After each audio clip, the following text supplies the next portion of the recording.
What's good, my people? What's good? Salute to the Just Do family. What's up? What's going on with everybody on this Good Friday, man? Give y'all a few minutes to get in here, man. We gonna cook. See the title of the video, man. Finally, a fight we might want to see, or an opponent for Conor BENN that we might actually want to see him in there with.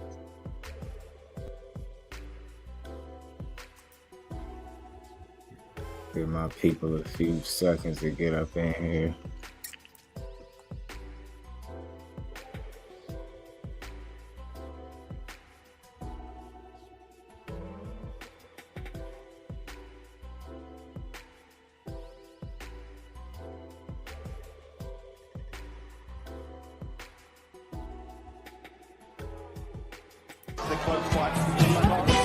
No, not that. I ain't want to see that.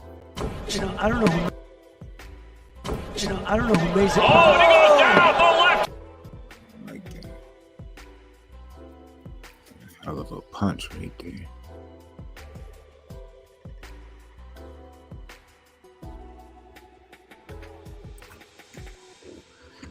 Give me a second, my people.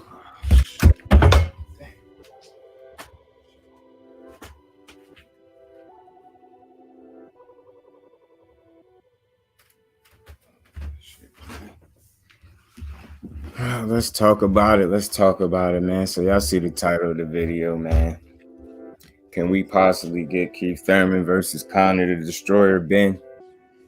You know, finally Conor BENN and be stepping in there with somebody that we actually might want to see him in there with, which would be, in my opinion, I think Keith Thurman would be a real test for Conor BENN right now. As we know, Conor BENN is 21 and 14 knockouts. He just was in the ring recently where he knocked out Chris Van Heerden in one round. That was just back in April 16th. So he dispatched him with ease. That wasn't much of a challenge for him, but I think if we get Conor BENN versus Keith Thurman, that's a bigger deal. It's a much better fight. And it's something I think a lot of people will definitely watch and possibly pay their money to go see. You know, we know Keith Thurman only got the one loss to Manny Pacquiao a few years back. You know, since then, he's been inactive until recently coming back to face Mario Barrios, where he was able to beat Mario Barrios by unanimous decision. He wasn't able to get the stoppage, but he was able to hurt him several times, and he just wasn't able to get the job done. He wasn't able to, finish the job. And my whole thing with Keith Thurman, I think Conor BENN would be a good test for him to see what he got left in the tank. No doubt, Conor BENN, young, strong, he hungry, and he's coming to fight. So make no mistake about it, he definitely a test Keith Thurman. And hopefully we get this fight. They was talking about possibly for July, but then recently, my boy Southern T dropped some news where he said Eddie Hearn said, they're in negotiations potentially for Jose Ramirez against Conor BENN. I thought that was interesting. So shout out to my boys Southern T, Skinny Hardaway, for breaking that news. I mean, I think that'd be an interesting fight too, but it'd seem less likely to happen being that Ramirez is at 140. But I'm guessing if that fight was to happen, he'd be moving up to 47. But I think it'll still be a good fight depending on how he deal with the weight. But I still feel like the Keith Thurman versus Conor BENN would be an even better matchup, just to see what Conor BENN at right now. And we could also find out what Keith Thurman got left in the tank. Let me do that. My bad. Did some wild shit right there. I got you, my boy T. Yeah, man. But I think if we get Conor Benn and Keith Thurman, we're gonna get some answers, some answers to some questions, some much needed answers to some questions, like where exactly is Conor Benn at right now? How good is he? And just how much Keith Thurman got left in the tank. You know what I'm saying? We did see him recently against Mario Barrios. You know, Mario Barrios, that was his first fight at 47. You know, I think he handled himself well, given the circumstances and the opponent. I know it was Mario Barrios. You know, he was just first fight at 47, like I said. But given the circumstances with Keith Thurman's injuries and the layoffs and things like that, I think he put forth a solid performance nonetheless. Demetrius Bryce, salute, my bro. Appreciate you for stopping through. Yeah, but I think he put up a good performance against Mario Barrios nonetheless. But what I did notice is he was able to hurt Mario Barrios. It looks like he still has that power. As you know, they say the last thing to leave is your power, and Keith Thurman definitely displayed his power still. But one thing that I noticed that was missing or lacking was his ability to finish. And as we know, Keith Thurman in the past, you know, the younger Keith Thurman was a great finisher. You know, if he got you hurt, he could get you out of there. And you know, unfortunately, this version of Keith Thurman just doesn't appear to be able to, you know, kick into that extra gear that he needed to get the stoppages. Like I said, he was able to hurt Barrios on a few different occasions, but he wasn't able to close the show and finish the job. And you know, maybe with another training camp, maybe if he get another fight and he stay active, maybe we'll see a better version of Keith Thurman. It's possible. Hey, it's possible. It's definitely possible. But it still remains to be seen. But I think if he's offered this Conor Benn fight, he should take it. You know what I'm saying? I think that'd be a good, nice young name on his resume. He'd stop it. If he's able to win, he'd be stopping a young, undefeated, hungry prospect and Conor Benn. And you already know how he coming. That dude come to fight. You know what I'm saying? And I think this would be a real test for him. Regardless of who wins, I think it'd be a real test. And as y'all see, also I had in the title, man, a list of other potential opponents for Conor Benn. I thought was interesting. My boy T was good with it. What's good, Pep?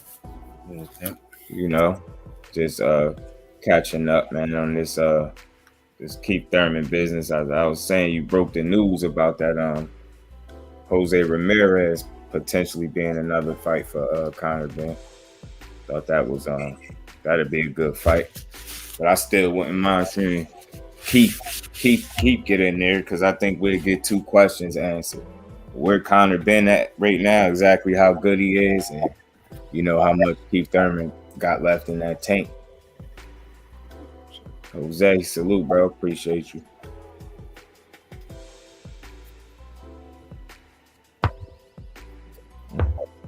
My bad. Man, Keith Thurman, Conor Benn was saying that he wanted Keith Thurman. Mm-hmm. Hearn said he working on the Jose Ramirez fight for him. So, from my understanding, that's probably gonna be next. Like, we'll be getting an announcement on that one. Like, we should be looking out for an announcement for Benn Ramirez soon. So Ramirez gonna be jumping up to 47 then. Yeah. Because I know, you know that you know how the world of boxing is. The news changed so fast, so you know you let a day go by and you'll miss something. It's just how it be sometimes. You know, I came across that little article, and I know Conor Benn, they said he was telling his team that his number one opponent that he had his eyes on was Keith Thurman. You know what I'm saying? But then, you know, you fast forward to today, and you see that Eddie Hearn, or yesterday, I think you seen it, Eddie Hearn proposed, you know, he said he'd be in negotiations with Jose Ramirez, trying to make a fight with them two. I think that's cool too, but they had another short list of opponents that he could potentially face, man. They had Danny Garcia on that list, Mikey Garcia, Maurice Hooker. It was KELL, BROOK. Am I missing somebody? Oh yeah, Mario Barrios. So I think all those fights could be decent mix ups for Conor. Then Kell Brook did look, I know it was American, but he looked like he still has something left in the tank against American. So if they was to make that fight, I think it'd be solid. But again, I definitely wouldn't mind this Keith Thurman. I'm stuck on this Keith Thurman. I'm hoping for that more than him versus Jose Ramirez. I don't know. He'll be making his first. He still got to. If his power carry up to 47, that should be a good fight because them two dudes won't have to go looking for each other. That's for sure. They'll be right there. They'll be right there to hit each other. And they always compare him to his dad and Nigel Benn. He could really crack. I don't think that's fair. Like Conor be Conor. Yeah, they always gonna do that naturally. I mean, I felt like earlier in his career he was trying to fight too much like his dad. In that first half his the fights he had, maybe the first 10 to 12 fights, but I've seen a lot of progression with Conor Benn. He slowed down a lot. He got more patient and more control. So he improved a lot. So it seemed like he came into his own, man. So he don't look like he's trying to fight like his dad. He still got that aggression. I think that's just in him naturally, but I don't think he trying to look like his dad as much no more. Look like he doing him. And I think all these names would be good mix-ups, man. Shit, I wouldn't mind seeing him and Danny Garcia. And that'd be interesting because like I said, Conor Benn could punch and he aggressive and he gonna be there to throw punches. And Danny Garcia is a hell of a counter puncher. He got good timing, so I think that'd be a hell of a shot too. Shit, Danny Garcia got to do something, man. He ain't fought since the Spence fight. Bruce Gas, salute, bro. Appreciate you for sliding through, kicking it with me on this Good Friday, man. He's in here chopping it up about the next potential opponent for Conor Benn. I think any of these fights, shit, Mikey Garcia probably get his ass whooped though, but I still wouldn't mind seeing it because it'd be funny. That shit'd be funny. Boy Jay, appreciate you sliding through, bro. Yeah, I think Mikey would get destroyed, man. Get his ass beat. I tell you this, that Conor Benn, Jose Ramirez, Mm-hmm. gonna be a banger. Yeah, they gonna fight. I just like, especially if Jose Ramirez carry that power he got decent power than me. So that'll make that fight a shootout. Cause you see how he fight. He fight one way. He just come forward for the most part. Conor Benn, Conor Benn might be a little more of a boxer than Ramirez is. Ramirez be like in a fight. When did salute me? This salute you. I said, hey. See, I'm about to go get banged out early in this fight. I ain't gonna last long. Who you leaning towards? I'm leaning towards Conor banging out Me too. I seen him get dropped by Josh Taylor. Yeah. Put his ass to sleep. Yeah.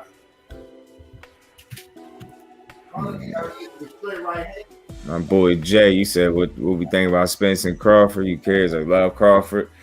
With that, Jay, like that fight, people treat that fight like it's the streets. Like you can't like both fighters. You got to pick one or the other. For me, I like both of them. I've been watching both of them for years, supporting both fighters. For me, I lean towards Spence for a few reasons, man. His work rate, he throw damn near twice as many punches as Crawford.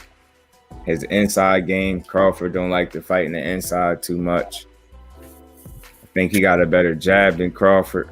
I think he's stronger than what Crawford realized. And I think Spence is more disciplined. Like he stick to his game plan more. Like with Crawford, like I was saying, you probably wasn't here for the conversations more than likely. But what I always said about Crawford, man, is when he get hit clean, he abandoned his game plan and he just fight. And like I said, it been working for him this far. He been able to keep doing it, and he been able to knock people out by just pressing forward and getting them out of there. But against Spence, whatever game plan he come in there with, he gonna have to stick to it. He can't afford to get hit with a clean shot, a good shot, and just abandon the game plan and press forward. If he do that, he'll mess around and get stopped. And I'm just being real, and that's for the reasons I said. Like, it's just simply put, not only do Spence throw damn near twice as many punches as he throw, you know, he accurate. So my thing is, if Crawford can't slow down Spence work rate, he in trouble. You know what I'm saying? If that man is able to throw 80 or 90 punches around, he in trouble, because like I said, he accurate and he don't really waste punches, and he got one of the best jabs in the game. And if you've been watching, like if you caught his last fight, if you seen Spence's last fight, he broke dude orbital bone, his nose, and his ribs. And that's because he just took too much punishment. What I'm saying is, what I seen in that fight is that the same, similar to what I'm saying could be the end for Crawford, is he wasn't able to slow Spence's work rate down. Spence was able to land his jab when he needed to. He was able to go to the body when he needed to.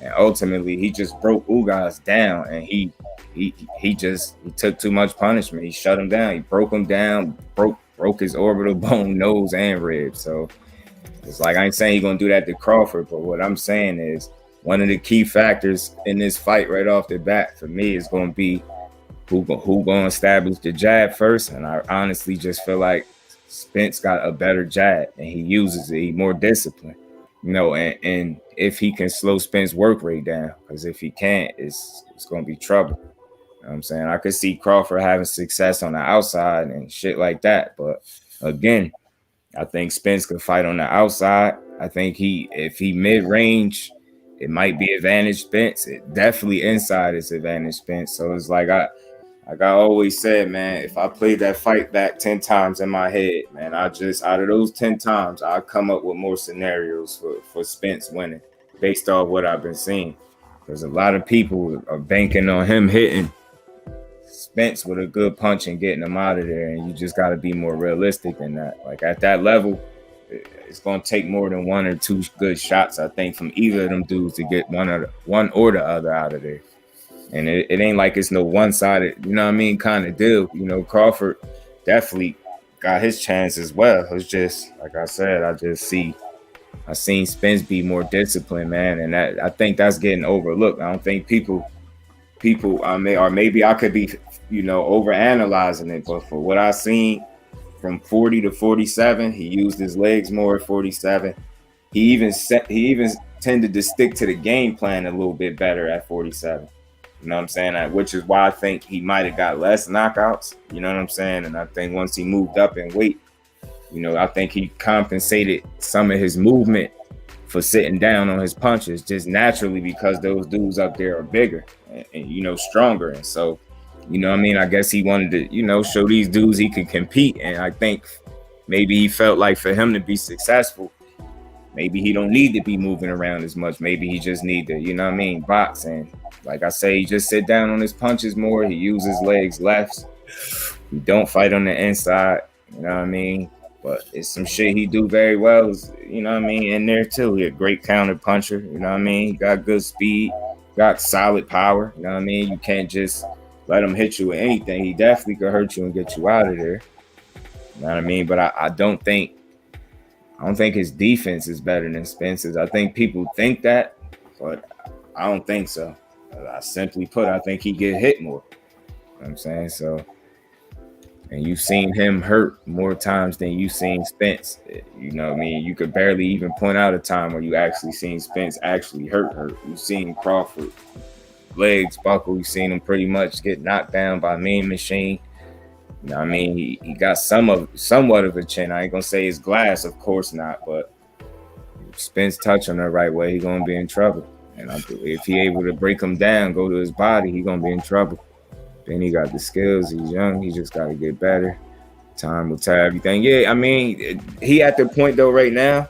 Like what I've been saying lately. Something I've been saying lately is some of these fighters and their teams, they gotta be careful being too careful. So you want to challenge him at the same time, but you don't want to put him in there with more than what he's ready for. And like I said, I think Keith Thurman would be a good test for Conor Ben. Throw him in there with him. I mean, you're so correct. All I say, I like both. They make a choice. Both good.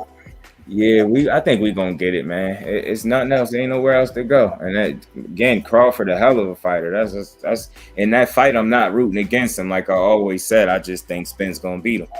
I mean, for the reasons I just mentioned, and maybe he gonna prove me wrong. I'm Cuban. I said Spence was gonna beat Ugas. Made so many, and that's for saying the truth. Yeah, that's crazy. It's gonna be a good fight, definitely, bro. Appreciate the info, definitely, Jay. Appreciate you for sliding through, bro. Definitely, man. That's what I do over here, man. I'm gonna try to stay around this time. So if you be, you know what I mean, you be free around this time, the 11:30 slot, I'll be here. Usually run for a couple hours, so I'll be here, my boy. Jay, salute, bro. Appreciate you, man. Yeah, man, but I don't know, man. Yeah, I'm with you though, T. I think somebody might go to sleep early in that if Jose Ramirez and Conor Benn get made next. Yeah, real early. They both gonna be in the middle of the ring. They gonna be looking for each other. Nobody gonna have to find nobody. Yep. They gonna be trading. Mm-hmm. Appreciate you, bro. Mm-hmm. Somebody Jose go hit Conor ass with some shit, but I think Conor go hit Jose ass with more shit. Me too. I think so too. Exactly. And that's gonna be that's when once he hit Conor with some shit, that's when the fight gonna start. If he don't get cut before that, but if he draw first blood, it's gonna be a fight because that's how Conor is. He young, he got that energy, so he get clipped, he gonna want his back. He damn sure gonna want his back, man. And Jose Ramirez don't have that type of defense where you gotta go looking for him. So, and I think if need be, I think in this situation, Conor might have a better feet.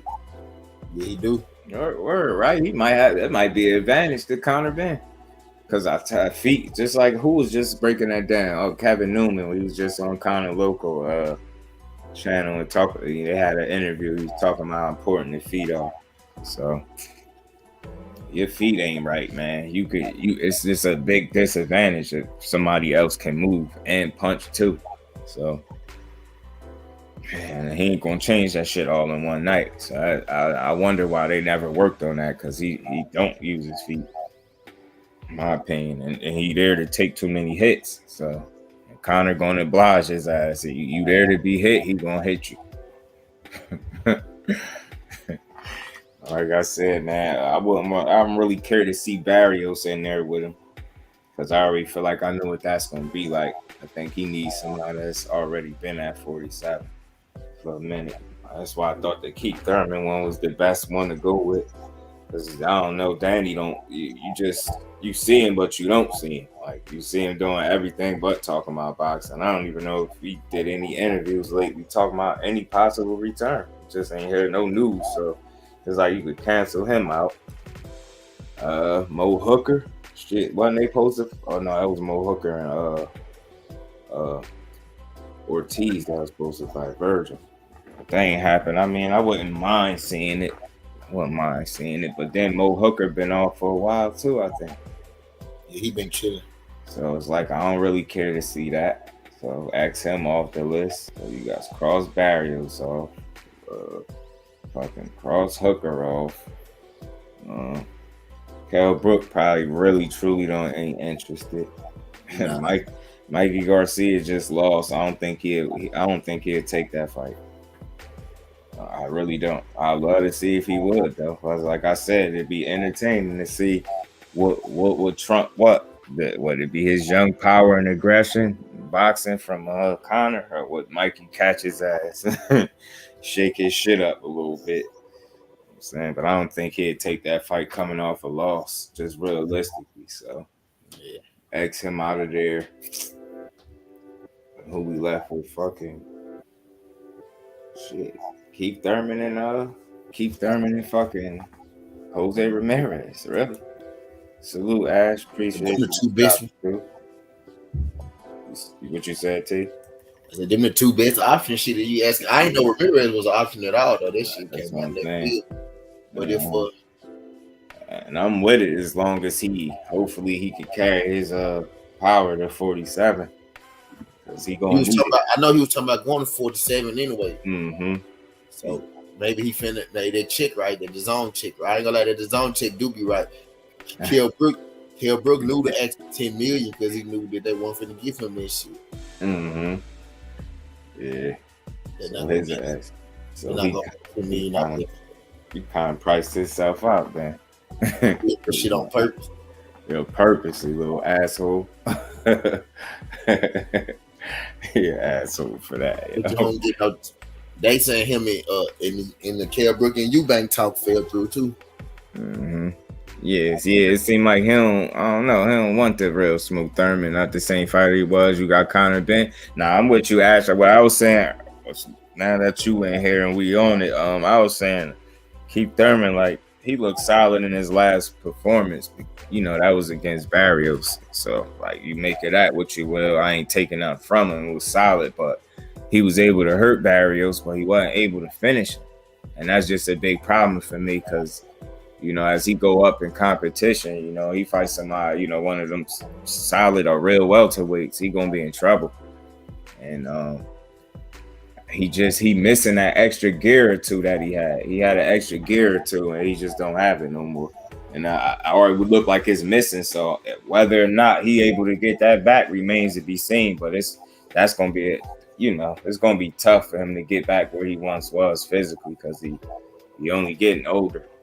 And he can't afford another layoff in no way, shape, or form. It's no telling that he'll win the fight for sure if he came right back, you know, on a quick turnaround anyway.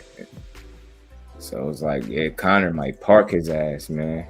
His power, and he quick, yeah. And I think that'd be problematic for Keith Thurman because it's like the old Keith, I think, will been able to handle that because it's like, think of the Keith Thurman that fought Sean Porter, that guy. See how much pressure he was able to fight in spots. He was able to fight Sean Porter ass up off him. But remember, that was the pre-injury and all them layoffs.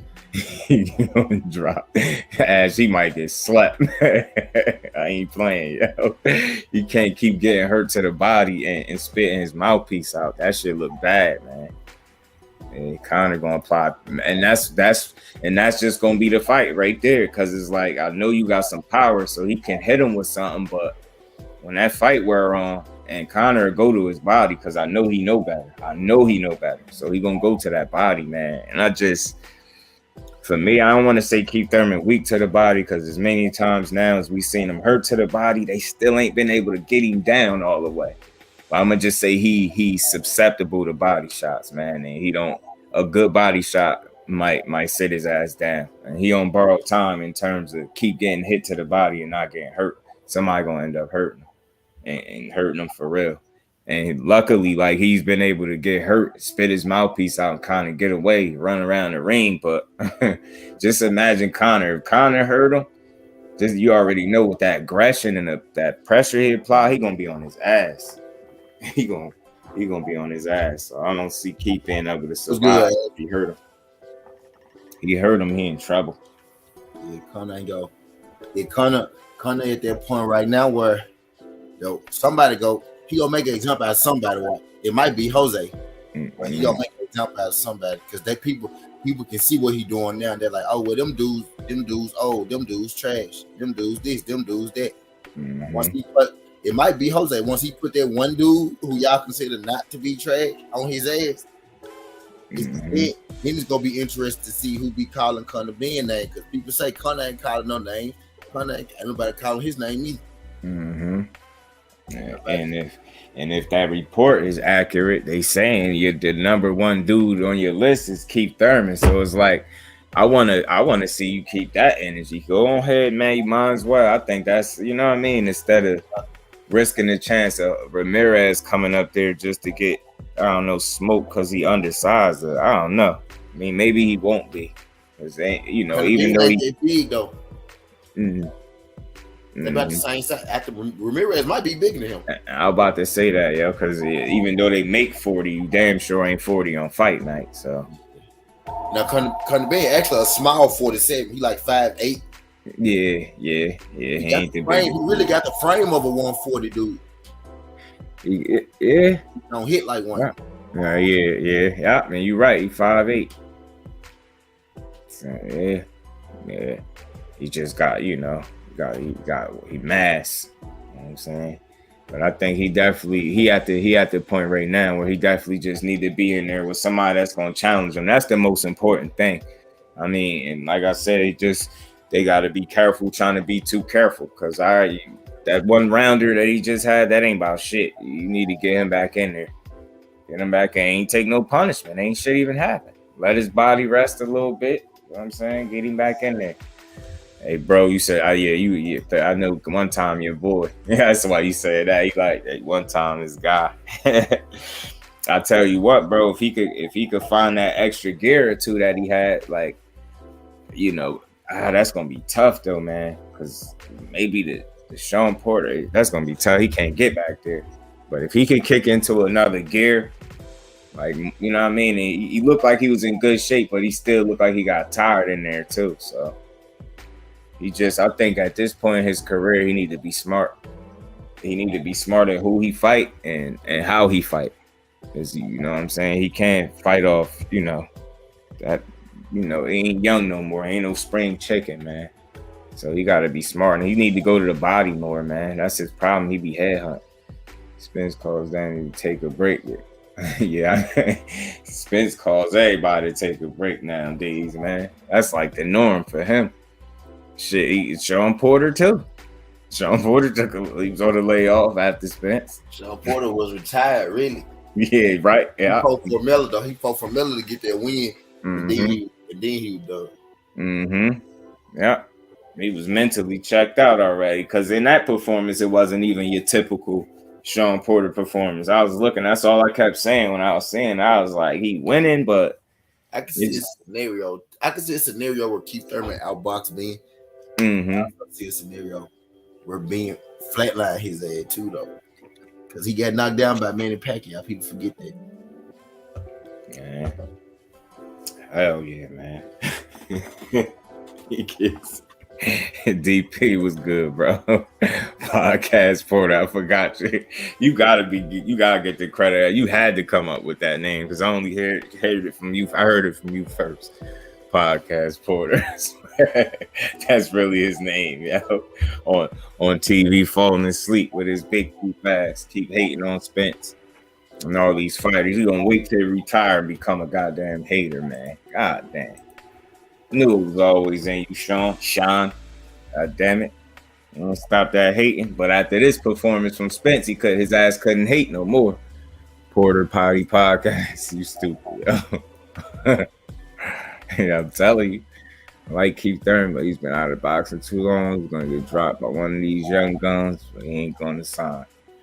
Yeah, my thing with him is if he thinking about getting back into the mix, he gonna have to step in that fire against sooner or later. But like I said, Conor BENN, there you go. That's the start. Crush was good, bro. Appreciate you sliding through, kicking it with your boy on this Good Friday, man. While we chop it up about if Kiki Poo gonna be in the ring against Conor BENN. I said I wouldn't mind it for where he at, and we'll get 2 questions answered: what Keith Thurman got left in the tank, and how good is Conor BENN? Because he ain't complaining, but I've been watching his last few, and each of them shits he keep on saying that one of the first things he says, they keep talking about tests, and none of these guys are tests. So all right, say no more. Don't put him in there with no more of those type of dudes. Put him in there with somebody that's gonna fuck him up or try to fuck him up. And one thing about Keith Thurman, he ain't the best, but at least he gonna fight back. And like I said, I don't think Mo Hooker would be a good.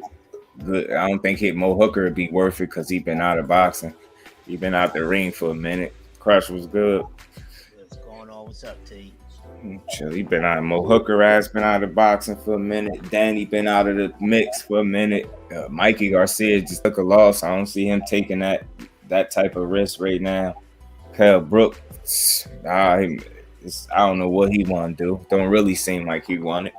And like I said, T, you just broke that news with Eddie Hearn saying Ramirez is a possible opponent. So yeah, I think I've seen a notification about that. Oh yeah. I'm late for class, I was up there doing some shit. But it's all good. it's this is what kind of Ben should be saying out. Here's the thing: sometimes people say things because it's the right thing to say. Now, I'm not actually saying he's bluffing because he definitely needs to be fighting better opposition, especially with the status that he's getting. He's ranked in the top 5 in one of the sanctioned bodies and in the top 10 overall. Yeah, so let's see something. Like I said before, people, Keith Thurman has left himself behind. You know, he's no longer with that senior class, like I said a few times. He should have been on his shit and he would have been able to move on. So now he has to sit back with these young guns. CONOR BENN is here. Boots been here. Yeah. We already know how Keith Thurman feels about Boots. He don't want no parts of that. But at this point in time, people, if Keith Thurman Raymond wants to Morataya. show us that he can get it back, he got to deal with these young bucks, man. And there's a whole bunch of them, and they vicious. And Keith Pooh, my man, you ain't getting no younger, my guy. He's getting no younger. And I'm not too much sold on his comeback. I mean, he looked good and well conditioned, but it was a Barrios. Can he look that same way or even better against a CONOR BENN, against Speedy Ellis, and a few other guys? Damn, man, you just reminded me about Speedy Rashidi, man. Do we got a fight lined up? Not that I know of. But he with PBC, so why not, right? That'd be a hell of a fight. What's up, Ash? That's my niece. See, that's why I'm glad you up here, man, because I forgot about to mention that name, man. Speedy Rashidi. Yeah, so you have some guys up there. So Thurman got to deal with the next class. You know, if anybody on here been left behind that senior year, you know how I feel. Then you got to graduate with the old next class, and it might be more competitive for your ass. You might not be able to be the most popular anymore, anything like that, but you're behind. And Keith Pooh did that to his career, so I have no sympathy for him. So if he wants to show me a boxing junkie, an addict who lives for this shit, because right now I ain't sold, so it got to be told and not sold to me. Show me. Stop running your mouth. Get in the ring. You're not a part of the sweepstakes right now, bro. You out of that. Let Earl and Bud handle that shit. All parts of that shit. All those pieces have been moved out the way, buddy. And they're the only 2 pieces left. Danny, out the way. Bitch ass Sean Porter, out the way. Your ass, out the way. All the way out the way. Got more stance than you, buddy. Y'all can get in the ring too. So with all that selling your mouth like you doing, if you ain't going for a job on ESPN, make it count and get in the ring with these guys. These are the guys you have to face. So let's see it. This is a good test for CONOR BENN. Over here in American soil, we always decide who is the best, because they get in there with the best, and the best is over here. I'm glad you made that point, because I agree. They don't want to give us our full support, no matter what really is the color of your skin over here. You see what I'm saying? Because I see a lot of great fighters that's from over here that get hated on, besides the brothers, but they get hated on. A1, they at the top of the list. But it's okay, because the more they try to move us out the way, we will not go away. We remain like a cum stain on a towel or a sheet. It's hard to get it out, so they got to deal with the reality. They try to slow up, more undisputeds and all that. You ain't gonna be able to slow that shit up. Y'all need to make that shit happen, because y'all need money. Y'all need our money. Our money makes y'all money, makes their money. Some of y'all falling apart. Y'all looking like these motherfucking fiends out here. Y'all need some money. Well, give us what the fuck we want, and we'll smoke that shit. Give us what we want. And right now, people, because all y'all great content creators on here, that people be trying to talk about these YouTubers. Y'all motherfuckers wouldn't be knowing what's going on if it wasn't for you guys on here. You see what I'm saying?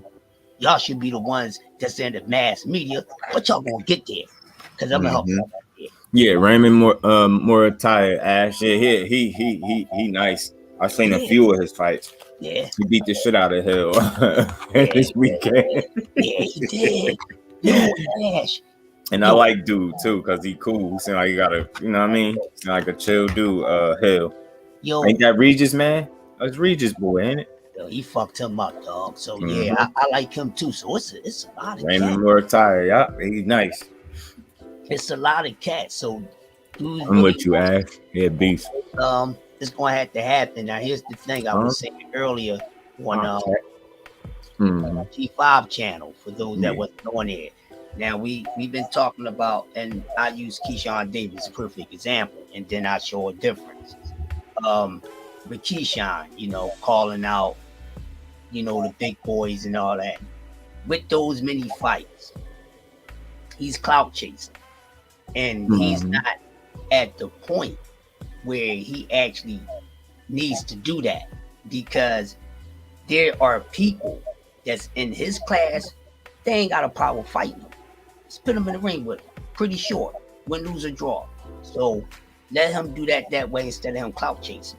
Now I've been asking about Money Pal, and like where is Money Pal? Now Money Pal, I found out because I wanted to know what was going on, so I stopped being late.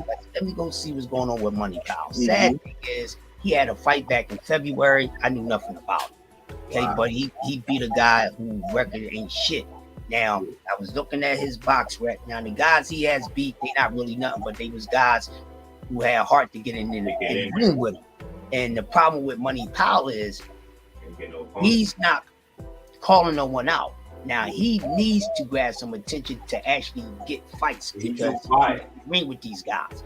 Now the guys that he should be proving himself against, you know, grow gradually, those dudes are fearing him. So now the you know, guys willing to get in the ring with him at this time with him gradually growing. He had lightweight, Ash. In his career, Raymond. It ran short. So now he has no other choice but by him being so quiet, he needs to come out like that man said. Now he won't be clout chasing because he needs to fight. But here's the thing, you know, a lot of guys up there at 168, you know, they know what's going on. You know, some of them gonna feel as though, what did he do? You know, so sometimes some cats have to do that because everybody else that's trying to get to where they want to go, that's in the same class as him, they trying to go around this man. So he's really running out of options. And then when we look at the box rec, we say, well, how, you know, you're going to shit on somebody's box rec, then how you going to speak on his? Well, I just spoke on it. It's shitty, but because it's like that, it's because people fear to fight this man. Yeah, they don't want to get in the ring. Not because this shit was chosen, because it was a 90-10 chance that you'll win. It's a difference. Don't try to get me. I'm on your ass if you try. Thank you very much. Yeah, that's the whole thing, man. I'm like, what's going on? So Money Pal, anybody from his peoples, man, start saying some names, because we know in Europe, man, stop being quiet, man. Put pressure, apply some pressure, and the people gonna back you. I promise you, I will. I definitely will. Money Pal super middleweight, Ash, he at 168. Like he got a one loss or something. They try to act like he ain't there. Nah, man, don't do that. He got that one loss, man. Don't do that. And I know he could win a rematch. That's they should do that, because that was a split decision loss. Get that man's get back then. At least shit. Y'all nobody else want to get back in there. Let the dude that, know what I'm saying? Fuck it. Somebody. Get that man is shot. Like that's the shit that I hate, man. Like I don't understand why these fighters don't be getting these opportunities, man. They're too busy trying to force feed us a superstar instead of, you know what I mean, letting the talent that they do got shine. You know what I mean? Stop letting motherfuckers fall by the wayside. What happened with Rashidi Ellis and what is that, Golden Boy, right? That was Golden Boy he was with? I think so. I'm not sure. It's a fucking crime. I believe it's Golden Boy. That was a fucking crime what they just did, man. Like that shit right there, that's you can't get none of that time back. Why would y'all have that fucking man sitting on the shelf like he did something wrong? All he did was beat who y'all asked him to fight. I don't understand. I know he wasn't ducking no kind of smoke, so he don't even got no excuses to why you had Speedy Rashid sitting on the fucking sideline anyway. That shit is bogus. Yeah, yes. Speedy Rashid is with Golden Boy. Fuck is wrong with y'all? That dude exciting. He could fight. You know what I'm saying? And Money Pal, you know, he's still young. He lightweight. Actually, I don't know if you had heard me. He was lightweight. His heaviest Raymond had fought at was, I think, when I checked, I scrolled all the way down. Raymond is like, it was like 143. He was fighting somebody that was making their debut. I think like his second or third fight. Some shit like that. But he nice though. I like him. I seen like 3 or 4 of his fights. I like him. It's my boy Morrell, did Fox like that 168. Been quiet. I want to see more of Morrell, man. He nice. He exciting. Hopefully, man, wait, they know what's coming. Morrell on their ass. My brother G5 in that super chat. Appreciate you 100%, bro. You my bros. That's Duke T Crush in the chat, man. We appreciate you around these parts. Oh, what's up, G5, my guy? Always coming through for me. We got Morrell and Billy. What is this? I don't even know how to say his name. David Benny going to lead the weight next. You think so? I'd love to see that because he mentioned it. He mentioned like he liked Morrell. He respected him. Malibi. Oh, Malibi. That's his name. Got the fight coming, right? We got Morrell and Malibi. Morrell's the best he's ever seen. Yeah, Morrell got some skill, man. He's real comfortable in there. That's the first thing I said about him. Other than his skill, he comfortable, which allows him to be even better. Because there's just nowhere in the ring where he don't look like he comfortable.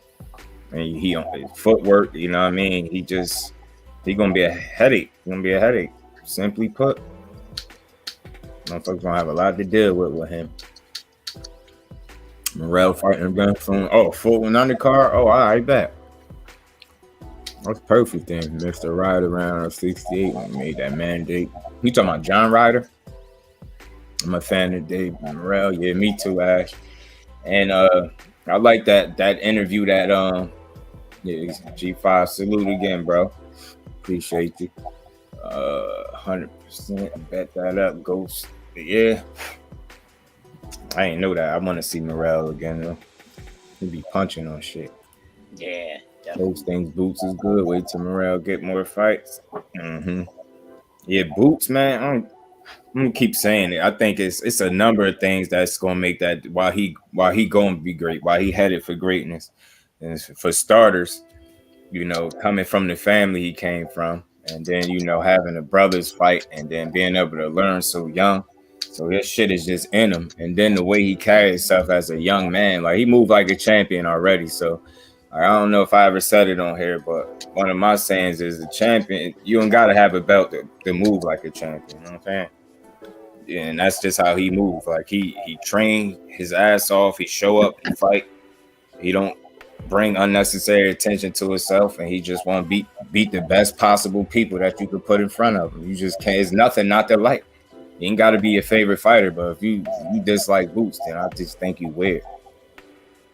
Morrell is the best pure boxer today. Yeah, you big on Morrell. I see you, Ghost, in the new era, doing what that boy did in 6 fights. Nah, yeah, that's why it's impressive. He getting the opportunities and he's seizing them, so I like him. I'm gonna keep rocking Morrell. Shushu at 140. I think he might be at I'm gonna double check for you.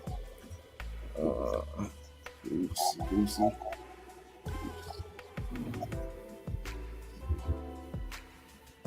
Yeah, might be.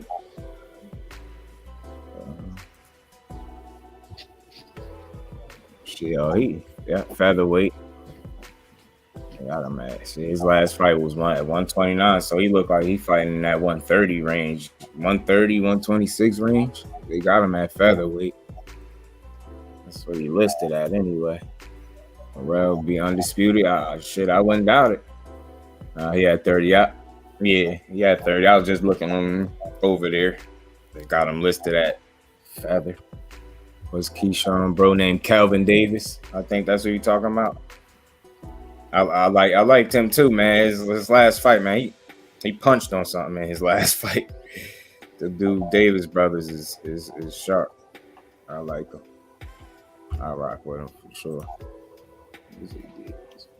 Most Cubans to get out of there. I need to stay in him. Shit, somebody gonna have to fight Morrell. They all can't run from him. Somebody gonna fight him, and that's when we're gonna see a hell of a fight. I think Benavidez is a fighter. I don't know. I ain't seen him. I don't see him as the type to tuck his tail. I don't see it yet, especially after listening to that interview when he sat down and did the interview with the ladies, which was dope, by the way. I don't know. He just seemed like a real dude, man. He just want to fight.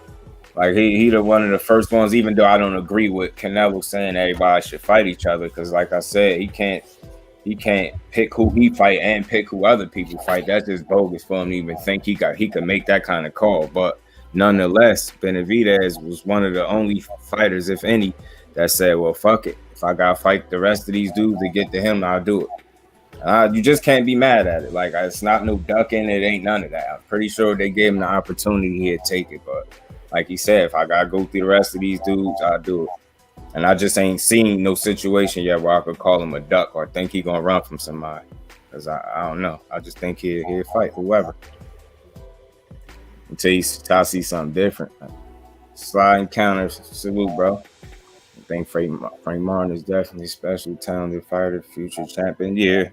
135 is got more than enough talent to go around.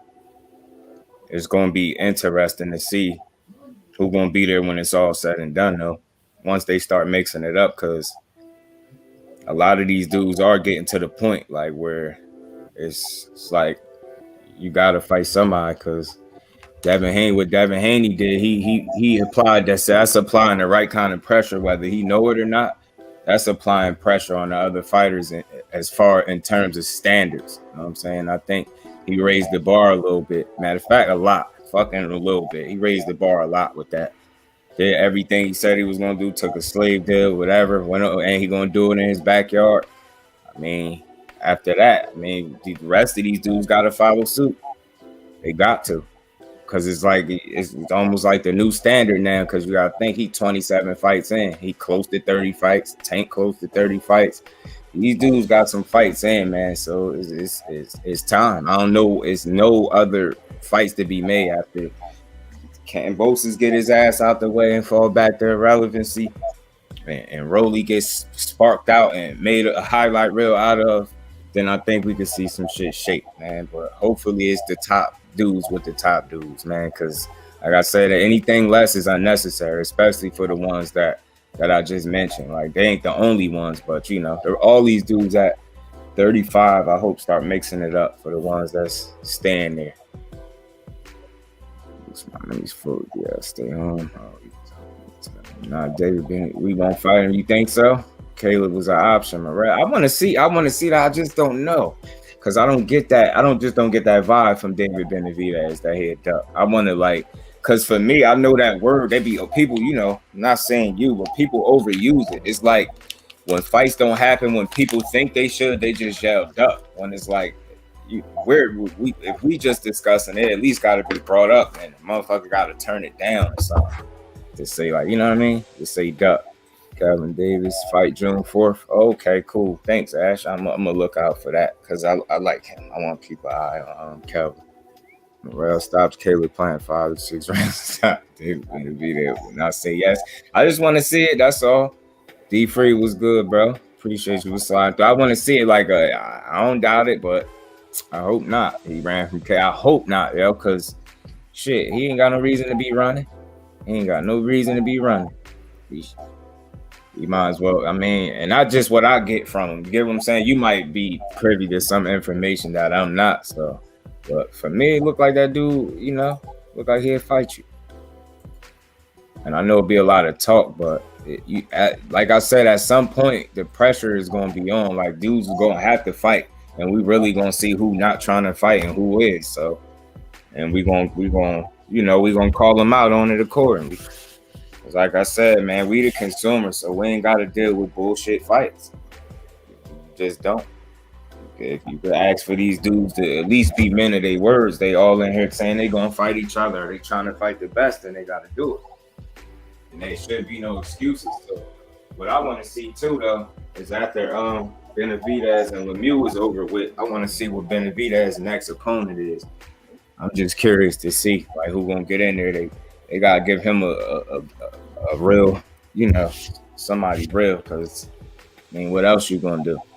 He closing in on 30 fights. What, he 25-0? See what I'm saying? So that's the way I look at it, man. Dudes got over 20. You got 20 to 25 fights, man, and you done fought a certain level of opposition, and you running through these dudes. You just step it up. There's just nothing else to do. Like, you get what I'm saying? If you want to continue to develop and grow, you got to step it up. Gotta get in there with somebody that's gonna challenge you. So all that duck shit, that shit gonna come to light if that's what's really going on out here. They really ducking. His next opponent is Darrell again. Who next opponent is Darrell? Oh, you talking about Caleb Plant? Because I did hear, I think it was Caleb Plant and Anthony Darrell that was talking about, right? And David Benavidez May 21st with David Lemieux. I just think Lemieux too old right now. And even if he wasn't, David Benavidez is a tough style matchup for him. He throw a lot of fucking punches, man. And David Lemieux, I don't know if he's going to be able to deal with that pressure. And he old, so he might be in trouble.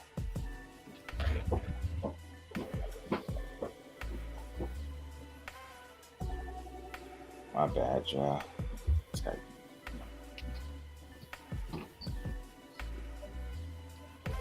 Yeah, man. But yeah, you talking about Ghost? I think you talking about Caleb Plant, right? And Anthony Darrell.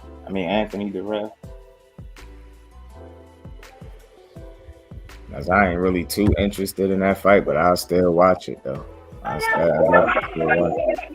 B3 was good, bro. David Lemieux coming with his pillows. You know what's up. Yeah, he know what's up. Yeah, he gonna get punched out, man. Benavidez gonna hurt him. Yeah, Caleb. I like Caleb Plant, yo. But he gonna have issues because he can't really hurt certain people. You know what I'm saying? He's gonna have to, or you just gonna have to be a masterclass boxer. That's all. Shit, he did. Hopefully, he learned again. He learned, in that Canelo loss. I hope he did. You know what I'm saying, I like Caleb Plant because and I like his mentality. But then if we on him, you brought him up as he was saying, like he gonna challenge himself as much as he could. If he crash and burn on the way up, I believe that's what he said. If he crash and burn on the way there, then so be it. And there you go. So basically, he understood he could lose. That's what it sounded like to me. But if I lose trying to be the best version of me, then I'm cool with it. And I respect it. You know what I'm saying? Because he damn sure can't say he didn't try. And then one thing about that fight that kind of get me, I guess everybody's open to their own interpretation. But when he was talking to Canelo in there, people felt like he was looking for acceptance or something like that, or just happy to be in there with him. I think he was saying remind. I know it was odd to do it, but I think he was more so like straight up asking him, better than you thought I was, ain't I? Like, you know what I'm saying? It ain't like he said no. I could see if he dissed him or ignored him. Should he respond it? You know what I'm saying? I just didn't interpret it that way. I didn't interpret it like he was happy to be in there with him and he was looking for acceptance. I just looked at it. He was looking maybe for respect. Maybe you could say that. You know what I'm saying? At that moment, that's how I took it. Like he straight up, like I'm better than you thought I was, ain't I? Straight like that. So I like Caleb Plant, like his attitude, man. He went out fighting.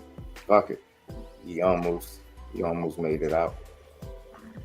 Benavidez and Morrell, hell yeah, that'd be great. Great. How can Canelo say that if he's not fighting everybody? Because people, the rules change for him. I mean, for us they don't, but for certain people they do. The rules don't change for you know what I mean? They're the same for everybody. Canelo said a lot. And it's like if you question them, then you're going to have some people that's mad at you because here they go. You got a whole hit squad.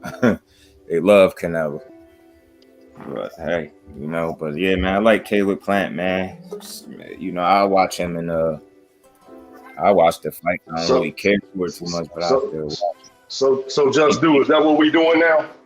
What's good, bro? Is that what we doing now? We getting in the ring, asking fighters they better than what we. Is that what we doing now? I'm just saying. Talk to me. Is that what we doing? Nah, that's why I said it's open. It's open to interpretation. But for me, I think that was like something that he was trying to prove going into there. Like right. I think he was trying to, gain his respect, and he just came out in that moment in the ring, like, yo, like, what I'm saying? Because he wanted to, what people were saying. You ain't belonging there with him and all this and that. Yeah. And I think he wanted to get in there and was like, look, man, I'm a little bit better than that. You gotta give me mine. This shit ain't easy for you. Like,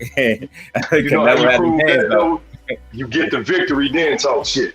No, no doubt. See that I'm a person that I'm gonna hear you out. I'm not gonna tell you crazy for saying that. I get you. That's the way I interpreted it. It was an odd time to go looking for that respect. Maybe you could have said that same thing after the fight, because either way you put it, it wasn't easy for him. So if he had said it was easy, he'd be lying. Right. And I get it, man. I mean, don't get me wrong, and I ain't shitting on him, but here's my thing. When Bud and Earl fight, it's gonna be some talking, but it ain't gonna be like that. Yeah. Nah, it's gonna be different. It's gonna be different. And Earl was silent assassin. They gonna be talking with action. They gonna be trying to kill each other, man. That's why I say, regardless of how that shit go, like it's not even a question if that fight gonna deliver. Just think of the two fighters and their mentalities. Fuck the skill sets, any of that. Think of them and their mentalities. Nonetheless, when they get in the ring, one thing you can say is they don't fight. They gonna fight. Whether you like how they fight or not, they're gonna fight. And that's why I'm gonna love it. I'm gonna love it. And I'm telling you, that man, but keep saying it. If he get clipped and you try to go, fuck it, and you wanna fight, you're gonna put yourself at a disadvantage. In my opinion, you go southpaw, you at a disadvantage. You better stay your ass orthodox and work. I'm telling you. Try to play with that boy if you want, and do how you've been doing these other dudes. You're gonna learn the hard way that ain't for you. Don't play with him like that. I swear, I'm sticking to that. Yeah, all that switch shit. All right, let's stay your ass orthodox. You're gonna have to show me you can outdo him at what he do best. That's where you at a disadvantage, because the level is too high. I would say the same thing if he would have came in there and tried to do something you do, unless it was proven that he can do it better than you. So all he got to do is what he do, and he could come out better than you. And that's all I'm saying. He got to be able to slow spins down. That's just key. You got to, and you got to. And that's what I'm saying. He's so stubborn in terms of his game plan. He know what they trained to do, and he know how to execute it. He know what needs to be done to get himself in position. And it's just, he's stubborn when it comes to that. You're not really gonna stop him from doing what he want to do. And Crawford has been stubborn at times too. He could do his thing, man. I don't want to sound like it's just one-way traffic, but man, what we just witnessed, man, given these circumstances, is nothing short of special, man. And it's just, that is going to be a tough guy to beat. That's really what we saying. Regardless of how we break it down, that's really what I'm saying. And I'm like, yo, dude, the fact that you use your legs less leads me to believe that that's what you're going to continue to do. Fighters be creatures of habit. You do something for a certain amount of time. You don't just stop doing it all in one training camp. You get what I'm saying? And he's been fighting a certain way. Like, we really could go to his very first fight there, from Jeff Horn all the way up to Sean Porter. You really could see. If you telling me you don't see it, you fucking lying, man. You don't rely on his legs as much. That's all. I ain't saying he don't got him or don't use him at all. He just don't use him as much. So all that footwork shit people be talking about, I'm like, he ain't been doing that there. So it's like, I don't see what you talking about. And like I said, with his mentality being, I'm a dog, so when I get hit, I got to get mine back. Like, I really can't stress that enough. I feel like they both of them are too high a level for either one of them to go in there without a game plan. If you get what I'm trying to say, and I ain't saying that's what they gonna do, but like I said, Bud got that tendency to abandon game plan once he get clipped. Earl don't do that. He'll smirk, smile at you. He's still going behind the jab to the body. He gonna pick his shots, find his openings, and break you down. It's no flash, no flare, just results. That's just what it is. And I ain't saying Bud can't have no success, but I just see certain things. I could see him having success on the outside. You get what I'm saying? But I feel like Earl could fight at all three. You get what I'm saying? I'm not saying he can't, but if you start to break them down, and once you get to that inside, you already know that's advantage EJ. And I doubt if he's gonna stay mid-range for too long. He either gonna be out and make you miss, or he gonna get up on you and make you pay. So it's like, and he could get you from the outside if he need to, because it's from what it sounds like, y'all might be underestimating his boxing ability. And that's stupid. Why else would you think Robert Garcia came out and said, man, don't make the same mistake we did? He trying to tell you. He like, yo, don't do it. Don't fucking do it. And I respect I want them to keep talking. That's good. Let them keep talking and underestimate. That's what they're supposed to do.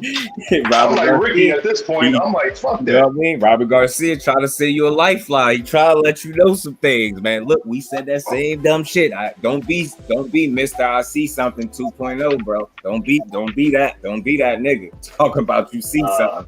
And when you get in there, you gonna see yourself fucking around with one last eye fucking with that boy. One thing I'm gonna say, fuck the eye jokes though. That jab is fucking serious, and he understands how to use it and how often to use it. Like the way he did, well, Ugas was really trying to push that man, and he was just jabbing and shit. He was right back on him. I'm like, this shit, I can't breathe for this nigga, man. I'm like, yo, he a dog, yo, and you just think another training camp, better timing.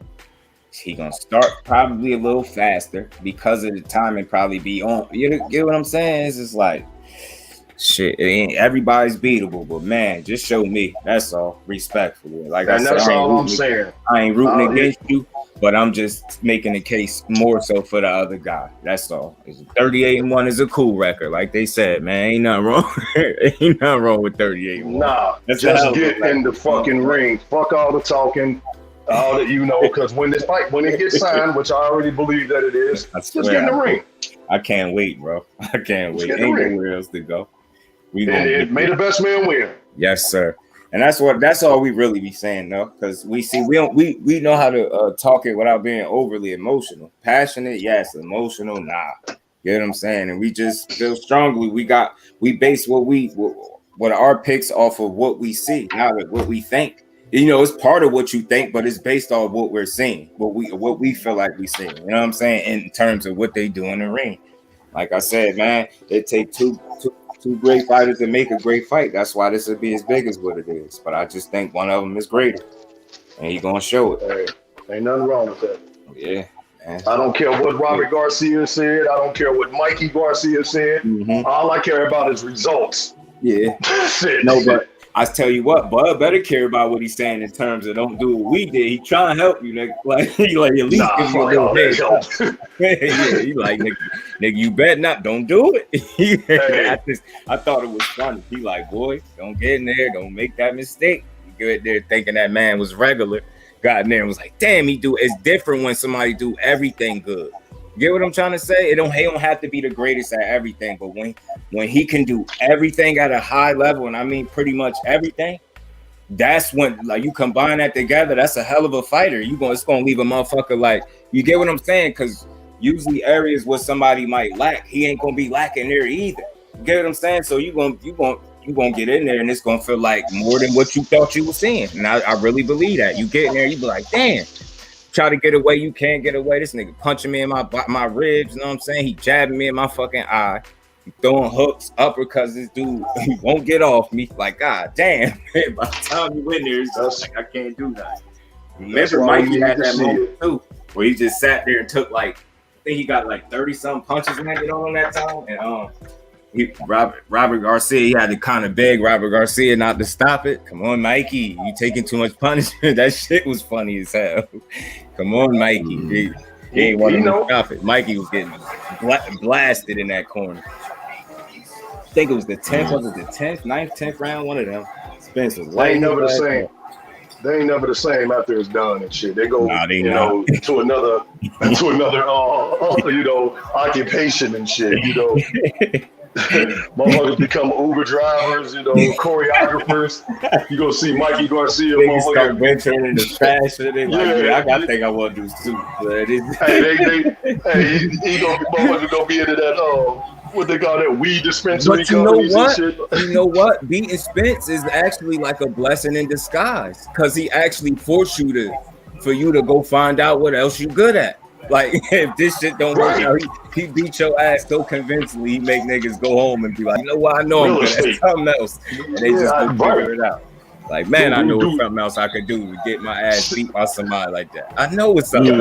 And Danny was like, man, I got these houses, I got these properties, man. I'm about to go push this merch, DSG, it's popping, man. What y'all talking? Hey, I'm just saying, selling shorts, foot Airbnbs. So man, Do some of something. them they need to thank Spence because he teaching people that they actually better at something else after he beat their ass. That's actually making you a better man because of it, man. Come on, I'm just saying, what Danny? What is Danny, a rapper now? I'm just saying, Danny got bars. Danny got bars. I think he invested into his sisters. I think they do music and some shit. Hey, there it is. Life after Spence. Life after. Oh 4-part man, series coming. Something just popped right in my head when you say that. I don't got it all together, but Life After Spence, because a few opponents just popped right in their head, and then you could tell a story just on some funny shit. Life After Spence. That sounds like a good documentary, right? Don't that sound like a good documentary, Dwayne? What you think about that documentary? I have a video on it tomorrow. Okay, that's what I'm saying. Y'all heard it here first. Your boy DP Rocker. You know what I'm saying? He been on his shit. D3 put you the video. He you know what I'm saying? You know I come up with good ideas every now and then. Someone hit me. Hell yeah. I'll be listening. That is an idea. I swear. Because you got opponents that really talk about. You got some. Really do. It's kind of like a where are they now? Yeah. You know what I'm saying? Yeah.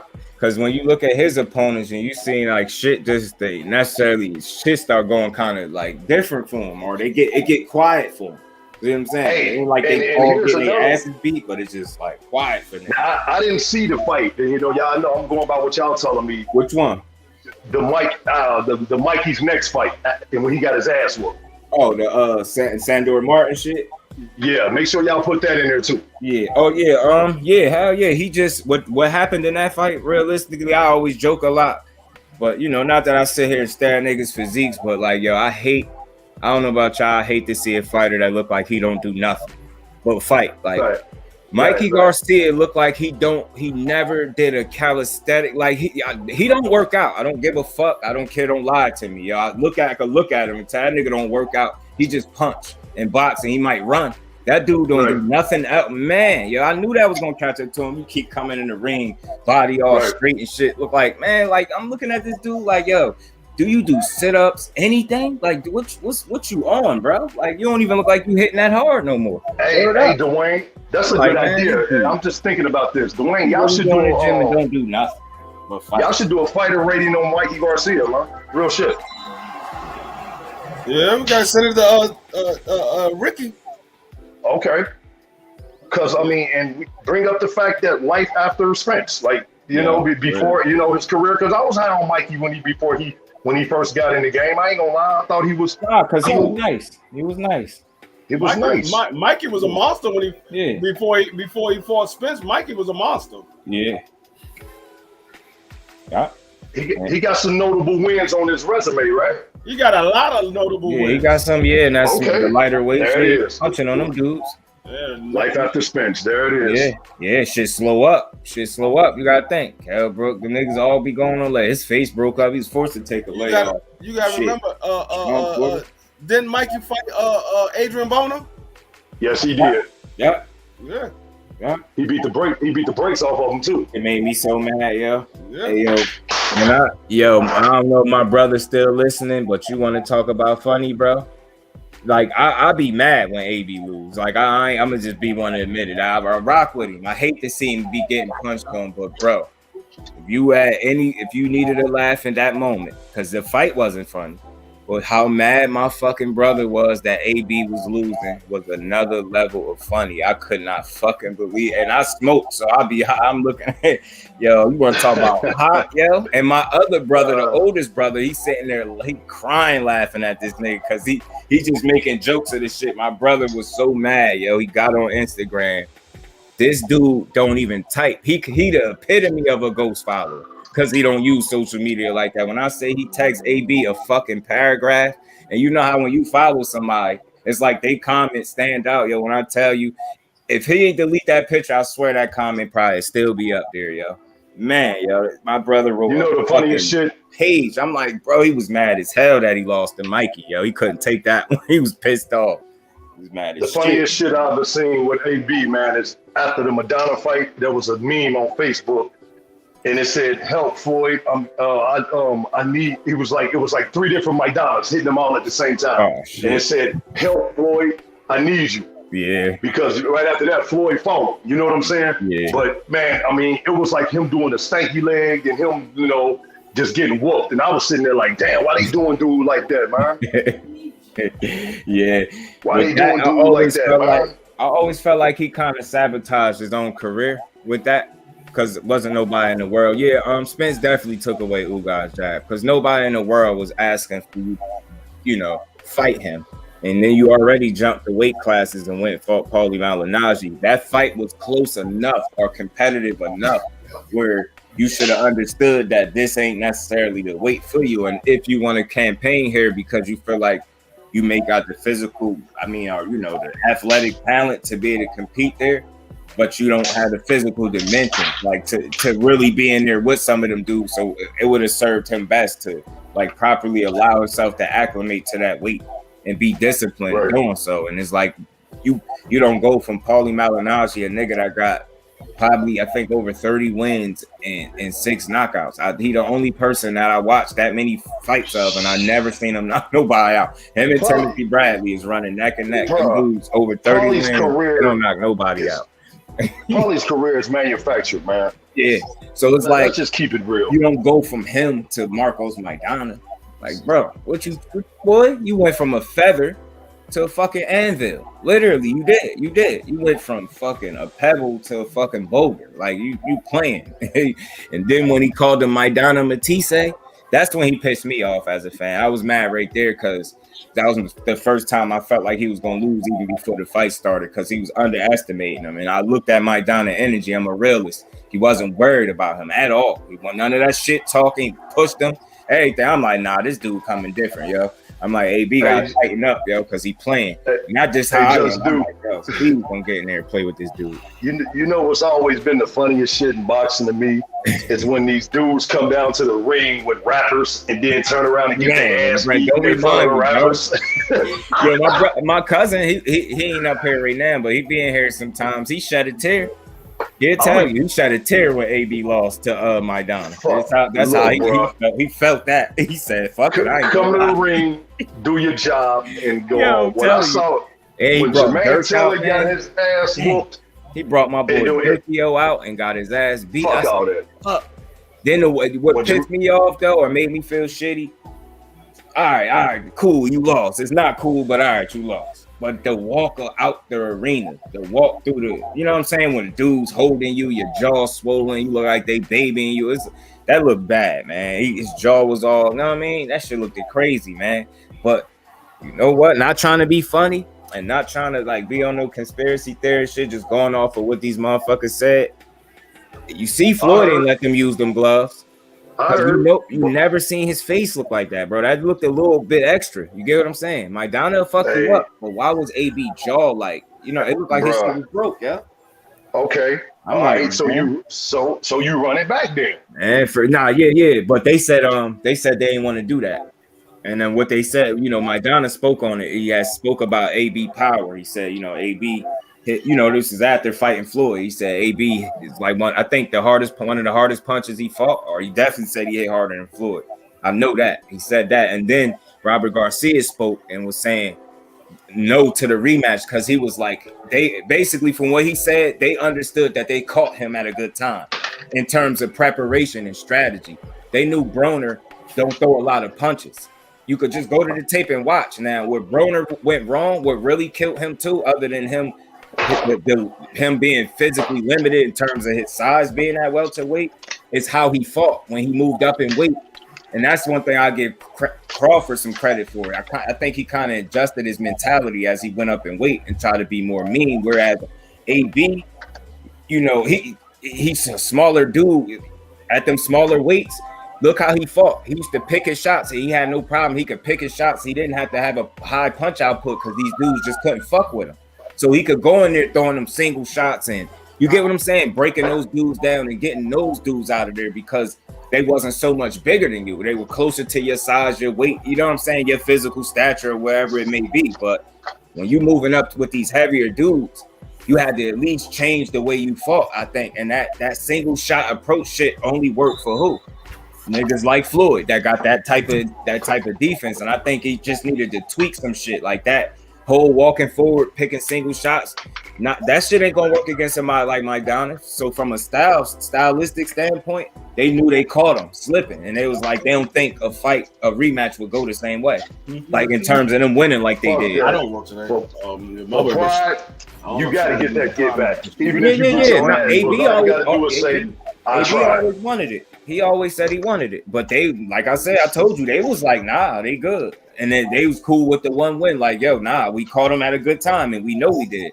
I respect him for keeping it real, and that's what they did. You called it arrogant, he feeling himself. Nobody probably saying no to him. What is your team telling you when you talking about fighting Marcos Maidana? Nobody asking you to fucking do that. You can't be playing. There's no way I would authorize them to fight that dude. I'm sorry, you just a small dude. AB is a. I don't even think he want to fight. I don't even think he want to fight after Maidana. Did he? Broner? Yeah, he wants some fights. But the thing was, he was never the same. And then if you never seen it, DP, go check it out and you get a chance. He got a Vlad interview. And you will walk away with some answers to why he probably fight the way he do now. That's how I felt. And he was kind of respected because he kept it real. What could you do? He said that fucking fight changed him. He told him. I sat down with Blake, said that fight changed him. He said, remember that shit when he fell out?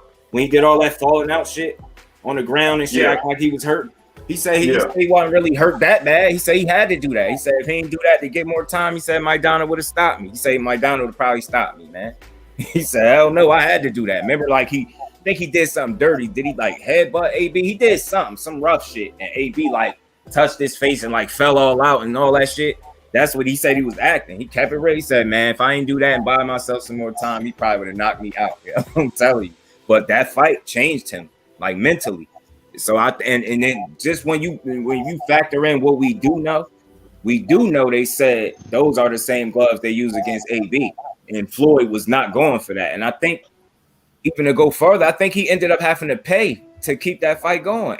Somebody correct me if y'all hear me if I'm wrong. I could have swore Floyd had to pay them some extra money to keep the fight going and some shit like that.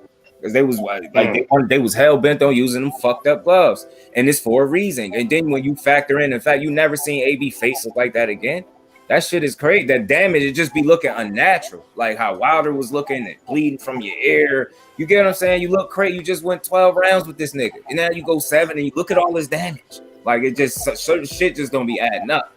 Like when you see Cotto getting his ass beat. And maybe not at the time, we don't really know what's going on. But I know y'all asked yourself the same question I asked me. Like, damn, why he look like it's one thing to be hurt, but he don't want to get hit no more. And it's like I can't. It's weird to explain. It's like niggas get hurt. Obviously, they don't want to keep getting hit. But no, it was like he was trying to get the fuck away anybody. It just looked weird, and the way he was bleeding, it was crazy. His face looked like fucked up. He looked. Margarito fucked him up. I'm just glad that he was able to get his get back. I'm so glad he was able to get his get back, yo. But then you look, and he probably did some bullshit with the gloves. He sustained some type of damage. You never seen Cotto take that type of beating again. You never seen it. And that's what I be saying. You never seen Broner get his ass beat. Pacquiao ain't even do that type of damage. You know what I'm saying? It's like, and he's supposed to hit hard as hell too. Well, I don't understand why Maidana was able. You get what I'm saying? And I think it was really something with the gloves. Like whether they came like that and y'all knew it, but it's a reason why y'all tried to pull a fast one on Floyd. He said I could feel my fucking knuckle right here. Y'all ain't putting them shits on. Put them in the same shit as me. And that's just that's what they got, man. I feel like you got a team that you gotta make sure they really crossing all their T's and dotting their I's, because motherfuckers will pull fast one. And just like good thing for Naseem Richardson, how he was able to catch Margarito, because if he didn't catch him, he would have got away with that. That's one of that shit is crazy. They are playing with people's lives like that. That fucked AB up. You best believe Maidana took fights off his career with that loss. I don't care what nobody's saying. He just ain't the same now. He'll never be the same, I don't think, in my eyes. So it's like whoever he fight, I'm just gonna be honest. Like if he fights somebody that throw a whole lot of punches, his chances of winning is slim, because he won't throw. Sign the contract and get in the ring, throw hands like a man. Yeah. Life After Spence. Yeah, that is funny, man. That was a good one. DP got that off. Life After Spence. I mean, be getting their ass beat.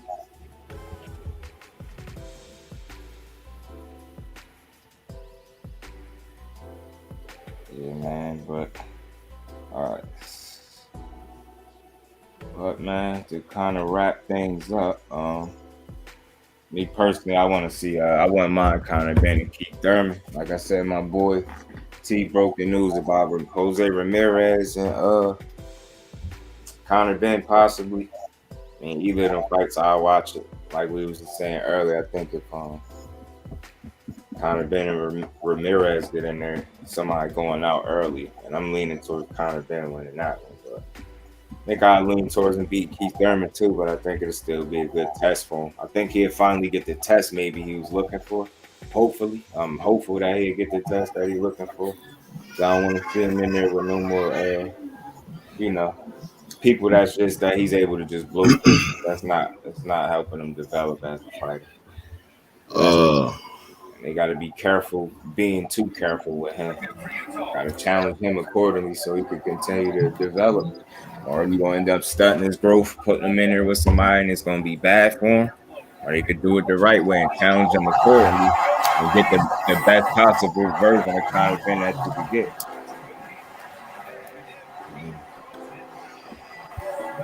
So what's going on with the Conor Ben and Keith Thurman? Are they signing the fight? Or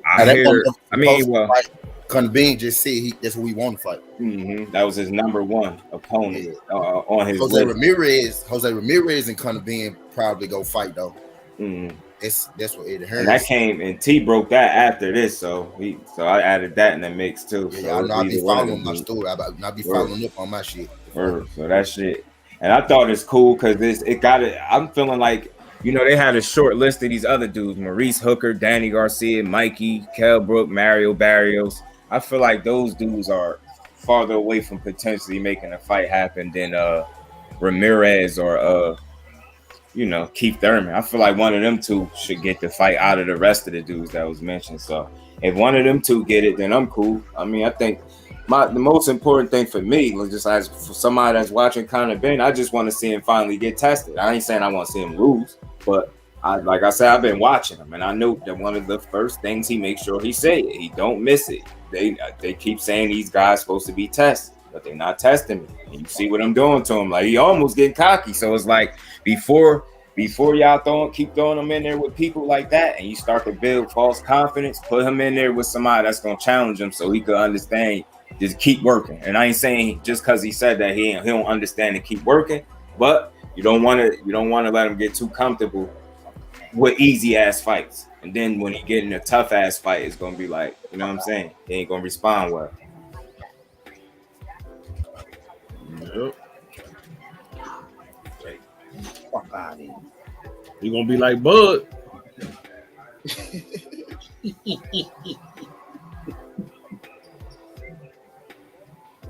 So you gonna be like Bud? Yeah, fighting all these easy ass fights, and then when you get this hard ass fight, you're trying to figure out what the fuck to do. Unfamiliar grounds. Yeah, unfamiliar grounds, motherfucker. What you said? That's what I keep saying about Bud. Fought all these easy ass fights, and now you about to get in there with Spinks. He's a whole different animal. And I just wish people would remove their emotion when you say that so they can interpret or understand what you're trying to say. It's no slight to them. It's just the reality of things. And sometimes people be more mad at the person delivering the message than the actual reality. Mad at the reality, ask your man Bud to change that. He should have did something different. Reality is he ain't fought the toughest of the tough. And just when you line them dudes up at 47, 40, like I said, at the end of your career, you could discuss all you want, all the shit you did at 40. But right now, that shit means absolutely nothing. And since you've been at 47, if we just lining y'all side by side, one guy has just fought the better people. It's nothing to be mad or emotional about. It's just the reality. And if you really want anybody to be mad at, you got to be mad at the fighter that y'all rooting for because he accepted it. Like I said, he was cool with big paydays, or what I guess what he would consider good, nice size paydays with mediocre opposition until he wasn't no more. So, I mean, that's all on him. And that's all I'm saying. That's a similar, just like you said, D-Free, that's similar to, Conor Ben. Keep getting those dudes, and then you get thrown in there with a lion, and then you respond the wrong way. And it's similar. You can get complacent, you know what I mean, having it your way so much and not being properly challenged. And then when you are getting challenged in spots, it seems like these is coming from fighters that shouldn't be able to get this shit off on you. Just calling it what it is. If he is as good as what some of these people be trying to say, and I'm not saying he ain't good as hell, but the level that these people ride with him, then you wouldn't be losing rounds, and you damn sure wouldn't lose 2 or 3 rounds in a row to somebody that's considered to be done. That's what I'm saying. That shit is crazy. Like, you got to think about that. Like, that shit, let a motherfucker that ain't supposed to get up on you, get up on you. What you think gonna happen with this motherfucker that's better than that guy? Because he showed it. Like, it's like, I don't do triangle theories, but just think. None of those dudes ain't that you struggle with will fuck with Spence. Ain't winning no 3-4 rounds straight on him. Like, you know what I mean? Fucking him up, swelling his eye up quick as hell, and he got to land one punch to bail him out. That shit works, and it builds confidence, and it works until it don't. And I think the Bucks stop whenever they get in that ring. All that power shit that the people say, man, I don't think he gonna shake him up like that. And then that's gonna be key. And I swear to God, if it's worse than what I think it is, and he able to deal with his punch better than what I even think, good fucking luck, bro. Oh, I keep trying to tell y'all, Bud don't have power like that. He don't have power like that. When you say that, I don't think people, they don't understand what you mean. He don't have one punch knockout power that I keep trying to say. That's all. Like, we don't want to be broken records, but damn, he just don't, and it's okay. He just don't have it. Spence don't be one punch knockout people either. Just like BF said yesterday, everybody was sitting here talking about how Bud knocking out everybody at welterweight. Mm-hmm. All of those fights he had at welterweight was TKOs. They were not knockouts. His last knockout was in 2017 against Ngannou. Yes, sir. And then Earl Spence's last knockout was in 2018. Mm-hmm. So if we say who went the longest without a knockout, it was Bud. He had TKOs. Mm-hmm. He ain't had no knockouts for the longest, man. The scene don't get it. Yeah, I think some people really just can't differentiate the two. We get it go in the same column, like, you know, they throw it all in there, but it's a reason why it stays something different when you actually going up and down the record. That's not just there for sport. It's to explain the difference between the two if you really aware and paying attention. And that's all we saying. Like, so I don't think people understand, like, if you TKOs, you know, people are getting saved from themselves by the ref, or, you know, team saving them from themselves, whatever it may be. That's not going to be the case with him. So it's like that it's like this fantasy that people got in their head that he can't, that this dude, they act, let me see, I don't know who, they act like he's somebody he not, like some one punch knockout artist. I understand, like, and then when you ask him to show you the fight where he one punch knockout somebody, then they get defensive and something else come up. It's like, yo, man, it's just not like that. It's okay. Earl break you down too. He ain't just one punch knocking out everybody. You see how he just broke Ugas down? Yeah, TKO, we ain't mad, but he earned that. We earned that. We know if they ain't saving him. Earl break motherfuckers. Break he you. Don't knock out motherfuckers. Break you. Break motherfuckers. That's break you, yeah. Break you. And that shit be looking way different. Like, who you think feel worse? Ugas or Sean Porter? You know what I'm saying? Who the fuck you think feeling worse? You see, I would have thought him getting stopped by Bud, he would have said he was more hurt getting stopped. You get what I'm saying? Or his father stopping it for him. But from what I understand, he clearly said he was hurt more against Spence. Yeah, because like, Spence hit him with a clean shot, right? Clean. You seen how his face shook and just turned, you know, like on some cartoon shit? Like, did y'all see how his face went after he took that punch? He felt that. That's why he was trying to, come on. You ain't really new. You was trying to will yourself. He clocked your ass. We seen it. We fucking seen it. He ripped you. And that's because he's stubborn. And that's because he don't stop working. He would have never landed that shot if he don't do what he do. You get what I'm saying? And he know how to, he don't stop trying. And he would have never landed that shot if he'd have just been cool with, you know what I mean? He's stubborn at doing what he do. And he wasn't content. He wanted, and he got his, I believe he got a desired result. He wanted to make, you know, some separation, and he did it. That shit is different, man. That shit is just, it's hard to deal with. It's like, what you gonna do? It's not that he just throws so many punches. It's not just the work rate and the pace alone. It's that he's accurate with it.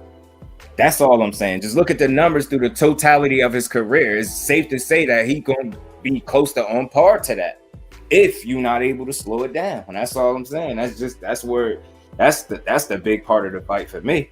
That pace, man. I ain't seen him get forced to fight like that. You know what I'm saying? And it's only so much tying up you're gonna do before either the ref say something or he get free and be fucking you up still. So pick your poison. That shit is it. That dude, the way he got trained in school is just so effective. It don't make no sense, man. And I could appreciate the hell out of it. The same way I appreciated the way Floyd beat people ass by just making them miss, embarrassing people. I enjoy seeing Earl be technically and fundamentally sound. Being understanding the basics don't make you basic. It make you better. For you stupid motherfuckers that don't know that. Understanding the basics don't make you better. It make you a better fighter, man. And that's just what he is. Don't mistake understanding the basics for being basic. Don't mistake being basic for being fundamentally or technically sound and understanding the game. Like that don't make you basic.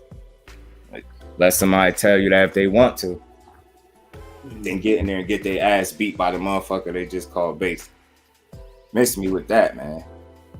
Miss me, man. That shit, like, I'm gonna keep saying it. No flash, no flare, just results. Might make a video saying that.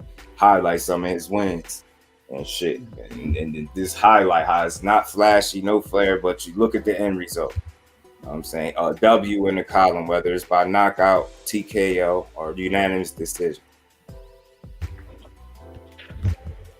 Gotta be smart enough. Stop being emotional and start using their heads. Realize when somebody is just great, just let them be great. Give them their shit, give them their just due, and just keep it moving.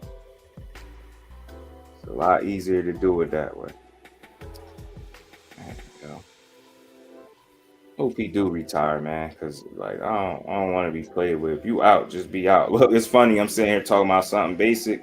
What is this? Errol Spence Jr. is basic, and the Trail got that, and they talking about that. I thought that's crazy.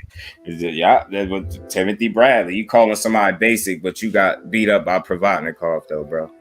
You got I don't care if you won. You was getting your ass beat. He was beating your ass, bro. You ain't never see Spence get his ass beat like that. So let me get this straight. He basic.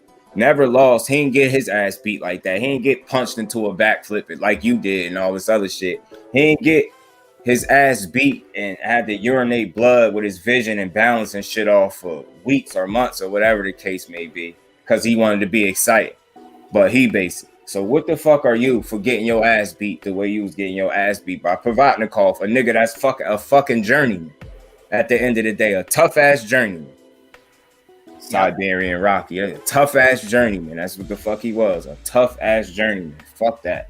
You know what I mean? You was getting your ass whooped by him. That dude ain't that good. He ain't nothing special. He was beating on your ass. I don't like that shit. I don't like Bradley, man. I don't like these dudes do that shit. Like what I don't be understanding, yo, is why such the negative responses? Like, dude, it can't be even about ratings. What is it? Just jealousy? Fuck the rating. It ain't the ratings because you ain't getting no ratings off of that. But you'll get people talking. You're a fucking weirdo. Ninja Turtle ass dude, man. I don't get this dude. All that talking you do. Didn't your ass retire before fighting him? Get your ass on with that. He would have beat the shit out of you. I know it. That would have been the time you probably got stopped. He would have fucked you up. Provodnikov was doing you like that. What you think he would have been doing? Weird ass. Weird motherfucker, man. Yeah, EJ would have definitely. It's gonna make you a better fighter. The person that can implement the game plan and style and take away what the other fighter does well is the better fighter. Say that 2 times, G5.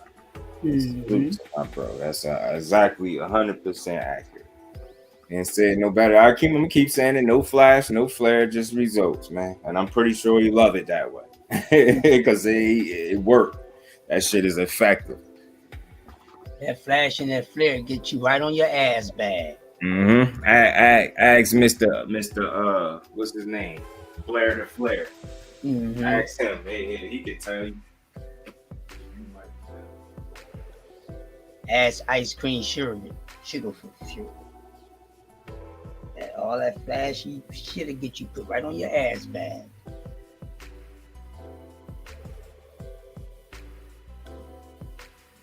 That's right, like G5 said.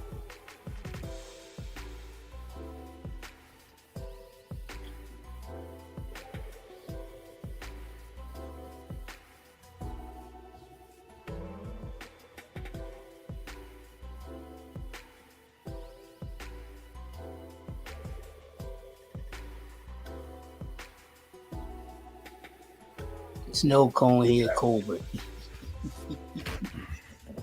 Shit. I really hope Gary. Well, I know Gary Russell's with it. I just hope Snow cone head. Cold. I just hope Purple Power Rangers of Southern T call. Yeah, I hope he ain't just get us. You know, he ain't just cloud chasing. Yeah, facts. And I'm glad to go to New York and put some powder on my hand and slap his little ass. Yo, for real, because you can't be playing with the people. You either gonna fight this dude or you're not, because you done spoke him up. So now you gotta deliver. And that's the thing. See, that's the thing. These dudes be putting the pressure on themselves, and then when we ask you to be a man of your word and stand tall, it's like we wrong for that. How? Boy, you ain't had no business saying that man name. We wasn't even thinking about that. You said that man name. Now we want to see it. Get in there and get your ass beat. You know what I'm saying? Get in there and get trashed. Go get your ass whooped. You feel me? Go get it. Go get your ass handed to you. Like a real man.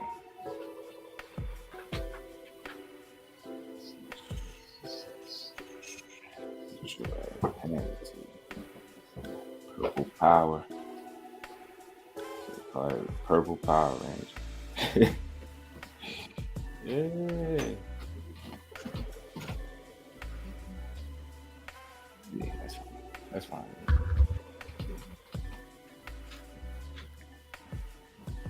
Yeah, man.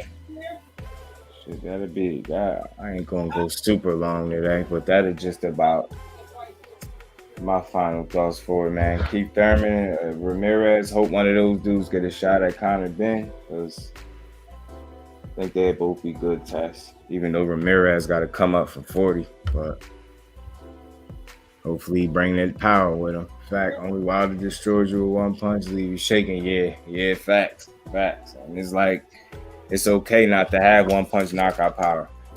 Ain't nothing wrong with, breaking a motherfucker down. I think that's more beneficial, because they gonna be more hurt. I'm sitting there taking the air out your tire throughout the fight, and by the time I really crack you or hit you with something good late, you know what I'm saying, deliver that bomb, and you really gonna be hurt.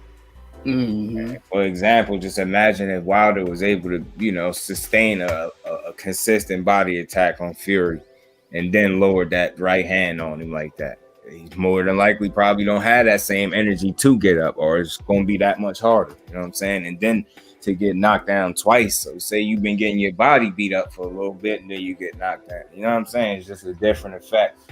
That's just why, since I watched Spence, because they always highlighted how much he go to the body and how well he do it, it just made me understand it. Like, this is a reason this dude go to the body like that, and you just able to see the results and shit like that. And it's like, I don't understand how all fighters don't kind of, have that. It's just part of your game plan regardless. You got to go to somebody's body, especially for these dudes that be in here with these boxers that be, boxing circles around you. Learn how to cut the ring off and go to the body.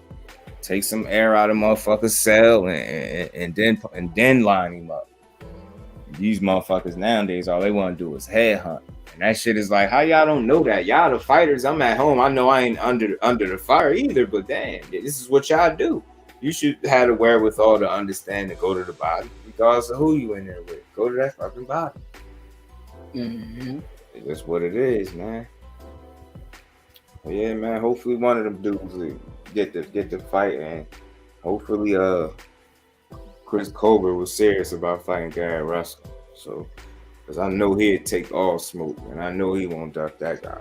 You want to fight, especially you call his name, he had no problem beating your ass.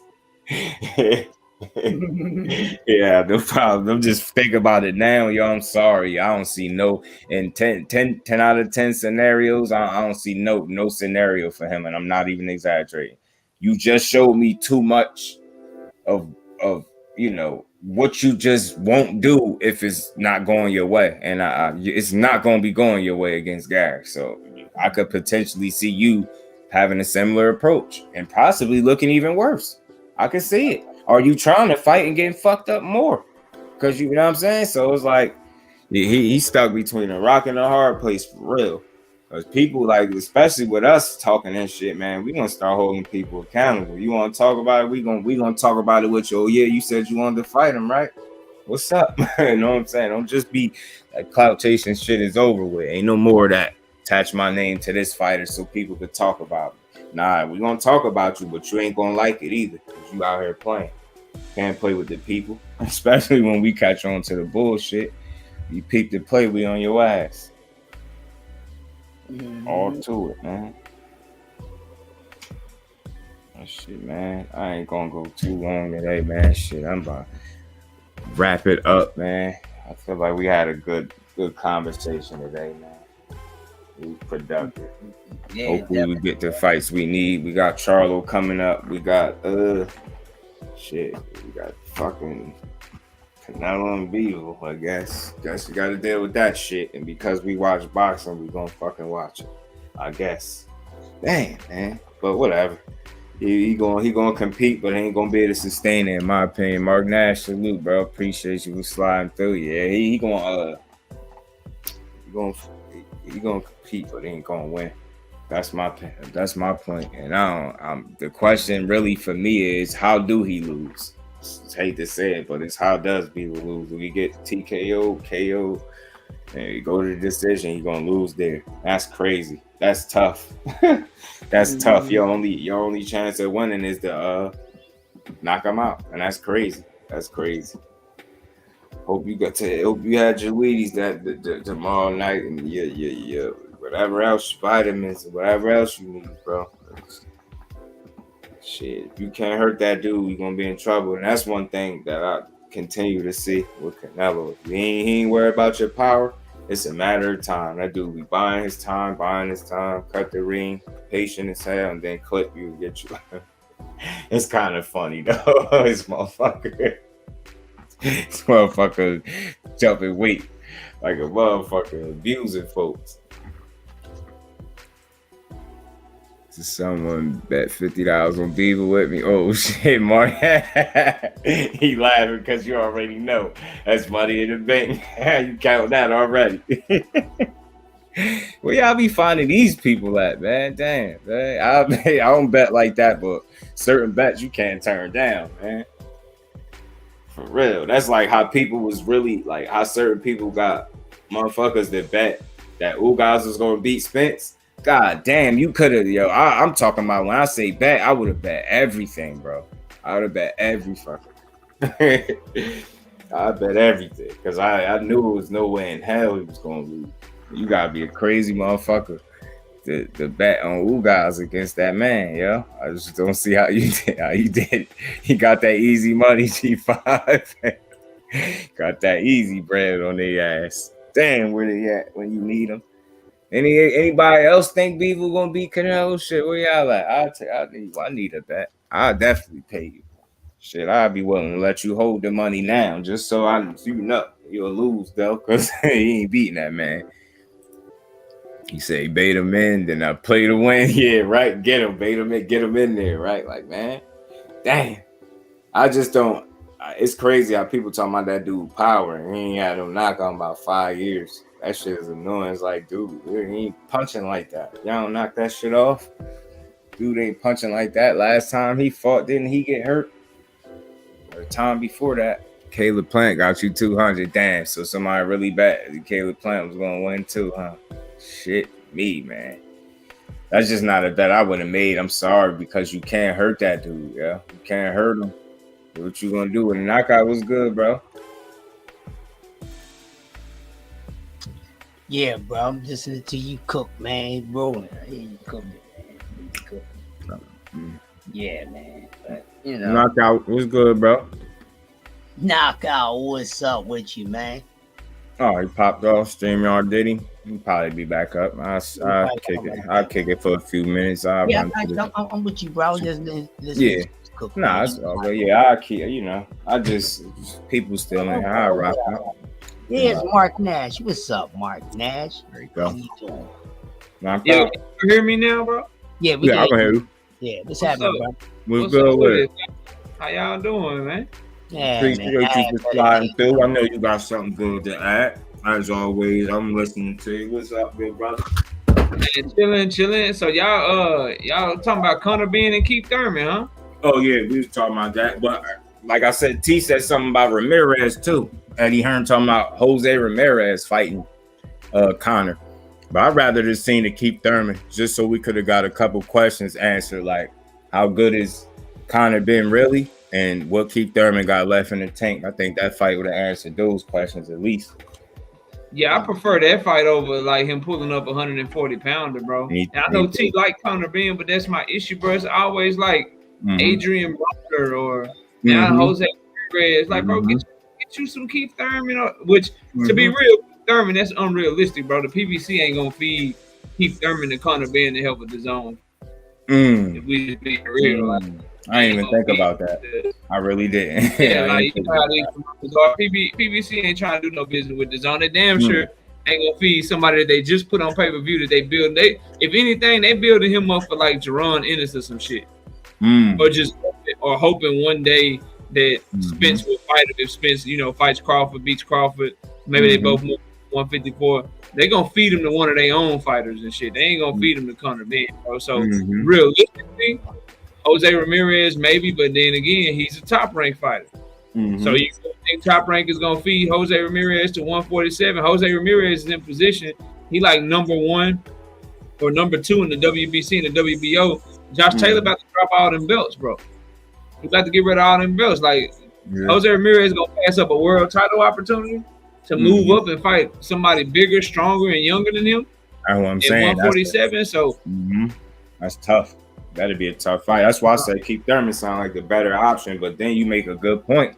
They probably ain't gonna give him. And they did have a bunch of they ain't gonna give him, bro. Yeah, his best option to really like show me something is David Avanesian, bro. That's who we need to fight. Oh yeah, I've been hearing that name. Is he ducking him? Is he avoiding that dude? Because I keep hearing that name and they saying David Avanesian is savage, bro. Do you like that? His countryman. He needs to go get some feedback, bro. Oh, so dude really could fight then. I keep hearing his name. David Avanesian is. Okay, I keep hearing his name. I don't think I got to see him fight yet. I don't think so. I'm not sure. I don't think he exactly the type of opponent like Sergey Lipinets, Thomas Delorme. You know what I'm saying? He that type of opponent, bro. He beat the hot prospect Josh Kelly.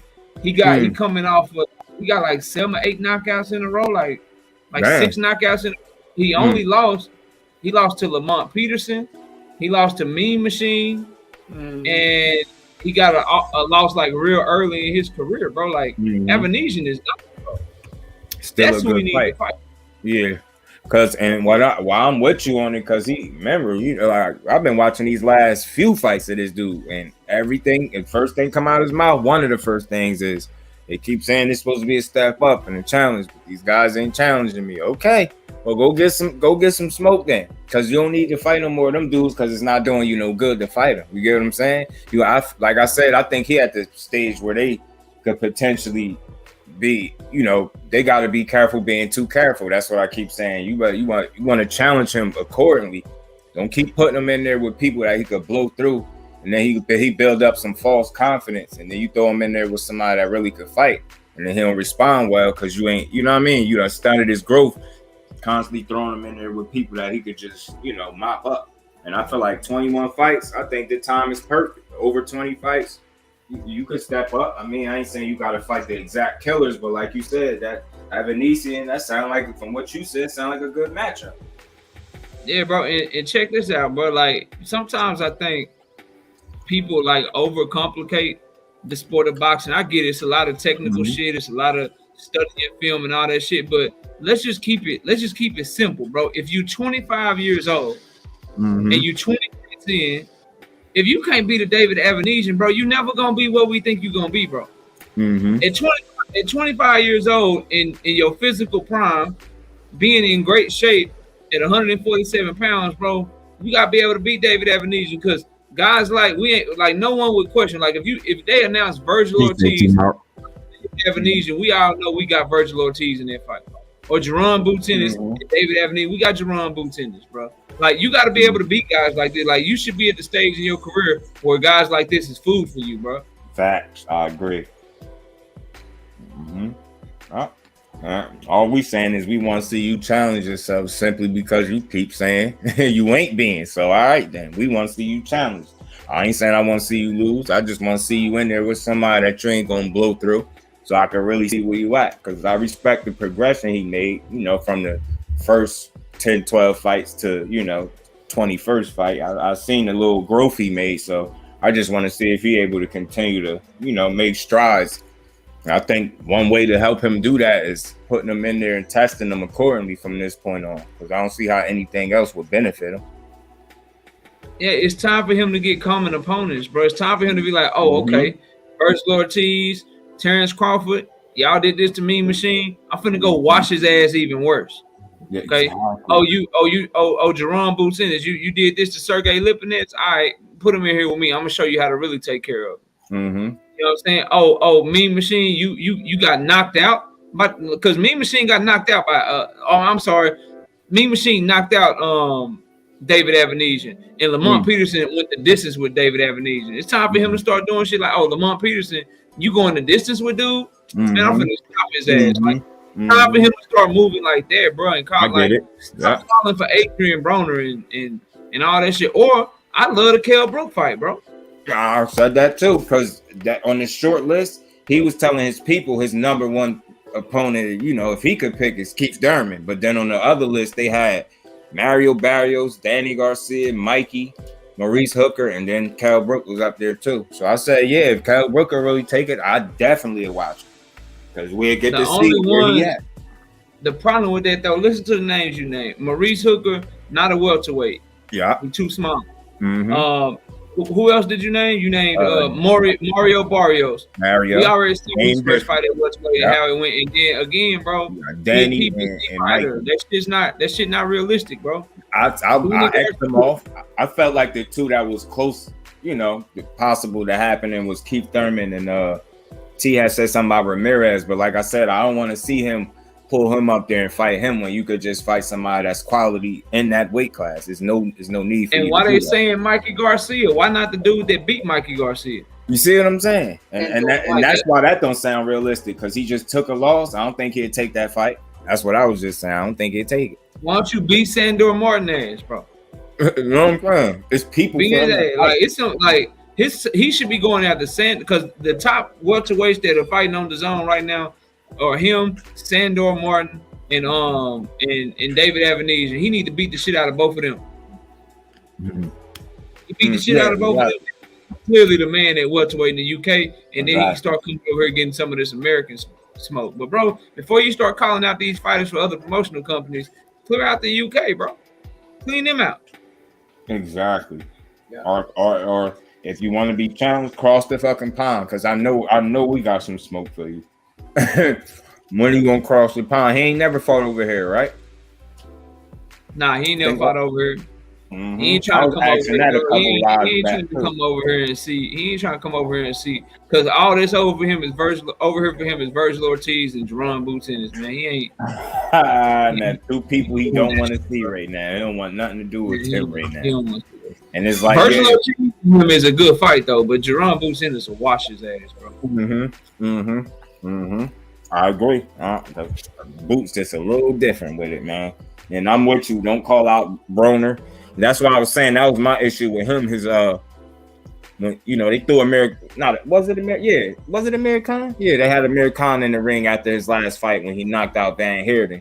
And he was talking, the money to make you do it, like almost as if you was interested. And I noticed when it's to people that you know you probably gonna beat, you got a certain energy. And then when they ask you about somebody credible, you like, oh, I'm gonna let my team line it up and I'm gonna knock them down. No, bro. You just said you just was halfway entertaining a fight with him. Why are you even bringing up money to get him in the ring? Like, it's like you saying if you can entice him to say yeah to a fight so you could get another name that ain't really a name right now. You get what I'm saying? So it's like, nah, fight somebody that want to fight, man. That's all. Fight somebody that want to fight. Any of y'all got anybody picking Bivol?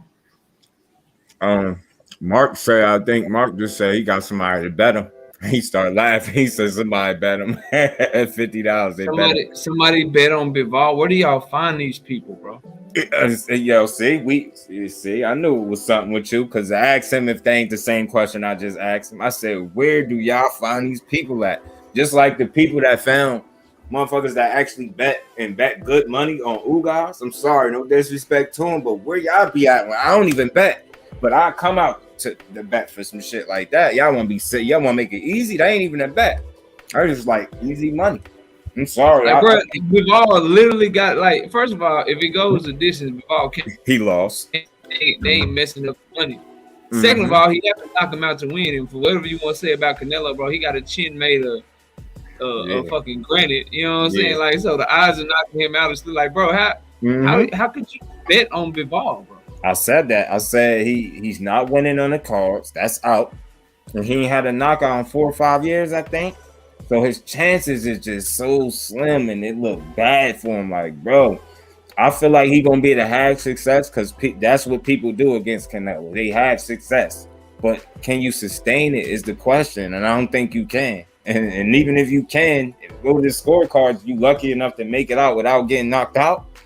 Not winning no. All that politics, all the politics and shit we just talked about. On top of that, Canelo is just better. He's a better fighter too. So he's better than you already. Yeah. He could probably beat your ass straight up, and he got everything else in his favor, bro. I don't know how you take that bet. Where they find him, at, bro?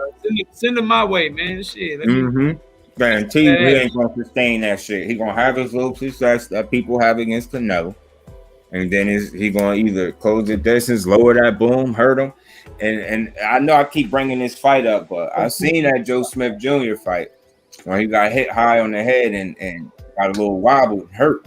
I can see Canelo landing that same type of shot on his ass, possibly knocking him out doing it. So we're gonna see. I mean, Joe Smith was able to hurt him. Craig Richards hit him consistently. Salamov had some moments. Like, y'all don't think Canelo gonna touch him? Like, I don't know. Man, he gonna punch him there. He already look like he got knots under his eyes. He got them bags. They really watch how his face be looking after Canelo done punching on this dude. That shit ain't even fun. He about to really beat his eye. I know this is fun for them Canelo fans. They loving this shit. I know it feel good. Y'all ain't even got to worry about it. He's just gonna go right out there and just keep fighting people that he know he could beat. My biggest issue, I was speaking on it the other day. And Stormy B had jumped up here. I said he fighting people, you know, that he want to fight, and he's picking people. And it's the difference between getting a phone call, somebody answering and saying, yeah, I'll fight him, because who gonna turn down the payday? This is what they do. So the end of the day, ain't nobody really scared to get in there with nobody. So it's like, who gonna turn down the payday? Fight somebody that want to fight you, and I'll be okay with it. That's all. At least fight somebody that I know want to fight you. I'm not saying somebody that said, yeah, because you handpicked them. Nah, bro. Somebody that's really calling for the smoke. If there are those people out there, fight them. I know it's some of them, man. Fight. That's all I want to see. Just fight somebody that actually want to fight you back, and we might get a different result. Now, to say you're going to lose, but we might actually get a good fight. Salute, OTB. Appreciate you, my bro. OTB. Yeah. He would be great after this fight. Who got Canelo? You talking about OTB? Yeah, but that's the only thing in this. The most frustrating thing is, I think people think when we say we want to see him in here with certain people, that's because we hoping that he lose. Nah, that's because at the very worst, it's a 50-50 fight, and it's just a fight we want to see because we feel like those dudes going to at least challenge him. You know what I'm saying? Or do more than challenge him. Maybe these dudes going to actually try to win. You know what I'm saying? I don't want to see nobody trying to survive. I want to see somebody win. And I respect Bevel, even if he lose, if I feel like while I'm watching that fight, he actually trying to win. You get what I'm saying? It's like you can tell. Like, is he in there just cool with trying to not be knocked out, or is he in there like, yo, I gotta try to beat this dude? If he knocked me out, cool. I can respect like it. If it's round 3 or 4 and you already on your bicycle, like I'm gonna be looking at your ass sideways, like bro, like he did it, bro. And I hope, please don't do that, because they all say the right shit in the media, but like certain shit, just like like the fact that he got annoyed with the fact that they just keep talking about Canelo, like he more than just a man. I just like how that kind of annoyed him. Now I want to see you, like, you know what I mean, fight like you. You know what I mean? Like you took that shit in there with you, but do it the right way. Like fight like you actually want to beat this dude and you think you can win. And we'll be able to see that, by how you trying. Like, and that's all I'm saying. Like, don't come in there and mentally check out soon as he hits you with something. Like, dude, oh man, don't do that, man. I just don't have no faith in him. He ain't winning. I'm sorry. I mean, it's because, like, bro, if you got him, you betting on him to do something you ain't never seen him do against the level of competition that he ain't never done it against, bro. Like that's what I keep trying to tell people when they keep saying these guys got a chance, or this guy gonna give Canelo trouble, or that guy gonna give Canelo trouble. When you go look at people, gotta understand experience matters, bro. Like all these good things that you say about Bivol and his pivots and all the boxing skills, who you able to do that shit against matters, bro. I swear, like, dude. He did that. Like when he gets in the ring with Canelo Alvarez, he gonna be like, "Oh shit, I ain't never seen nobody with this type of counter punching ability. I ain't never seen nobody that can take my shots like this and keep coming." Like he ain't never been in the ring with nobody as good or on the level of Canelo. Whereas when Canelo get in front of him, Canelo gonna be like, "Oh, I seen a good jab before. Oh, I seen the angles that you taking. Oh, the crowd screaming all loud. I done fought in front of this many people." You see what I'm saying?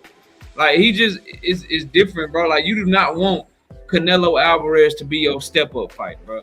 If I had seen Bivol fight Zurdo Ramirez and he did that same shit against Zurdo, or I seen him school Beterbiev and shit, then I can understand why people are picking him. But me too. Him, and you ain't never seen him do it against, like, bro, you don't want Canelo. The same shit I said about Caleb Plant and Billy Joe and all these other guys, bro. Like Canelo can't be your first step up fight, bro. Yeah, nah, that's a fact.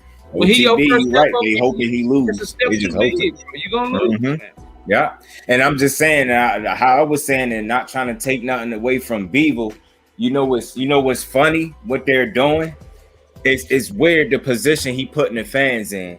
It's like when your opponent's selection is causing a divide between the fans, I think there's a problem there. You get what I'm saying? When that shit just really I get it, some crazed fans out there, but when your opponent's selection is constantly causing people to be arguing instead of appreciating what you're doing because you're supposed to be the face of boxing, I think it's a problem with that. That dude is weird, man. And what he's doing is he being like trying to be slick about it, but he ain't smarter than us. You fighting champions, but you know what you're doing. You fighting people are belt holders, man. No disrespect, you fighting belt holders, man. And you know what you're doing. And it's like, you fought Caleb Plant, I get it. It's an undefeated guy with a belt. How could we complain? He a champion. It can't be a cherry pick. I don't like using the word cherry pick because people overuse it, but you know what you're doing. You're not fighting the people that really, really want to fight you, I don't think. And I think we'll see maybe a different fight potentially if you get in there with somebody that actually want to fuck you up. You know what I'm saying? That's all I'm saying. I'm not saying nobody beat him, but I feel like if my odds going into a fight is 50-50, it's great odds. The fuck, I would take that all day. What are you talking about? Like if you had 50-50 fights and any of them at worst, bro, and you don't want to take them, that's what's frustrating. All right, man, this dude. Hey, salute G5. What up, G5? Salute to you. But look, just do. I'm gonna hop off, bro. I just wanted to hop on for a little bit. Know, man, I appreciate you flying through the work you doing, bro. Yeah, I appreciate you. You on tonight? Nah, man. Only Wednesdays and Thursdays. I'm just chilling tonight, man. I'll be hopping on panels every, all afternoon. I appreciate your insight as always. You know that. I'll be there when you're live. You know it. All right, bro. We'll take it easy, man. Appreciate you. All right.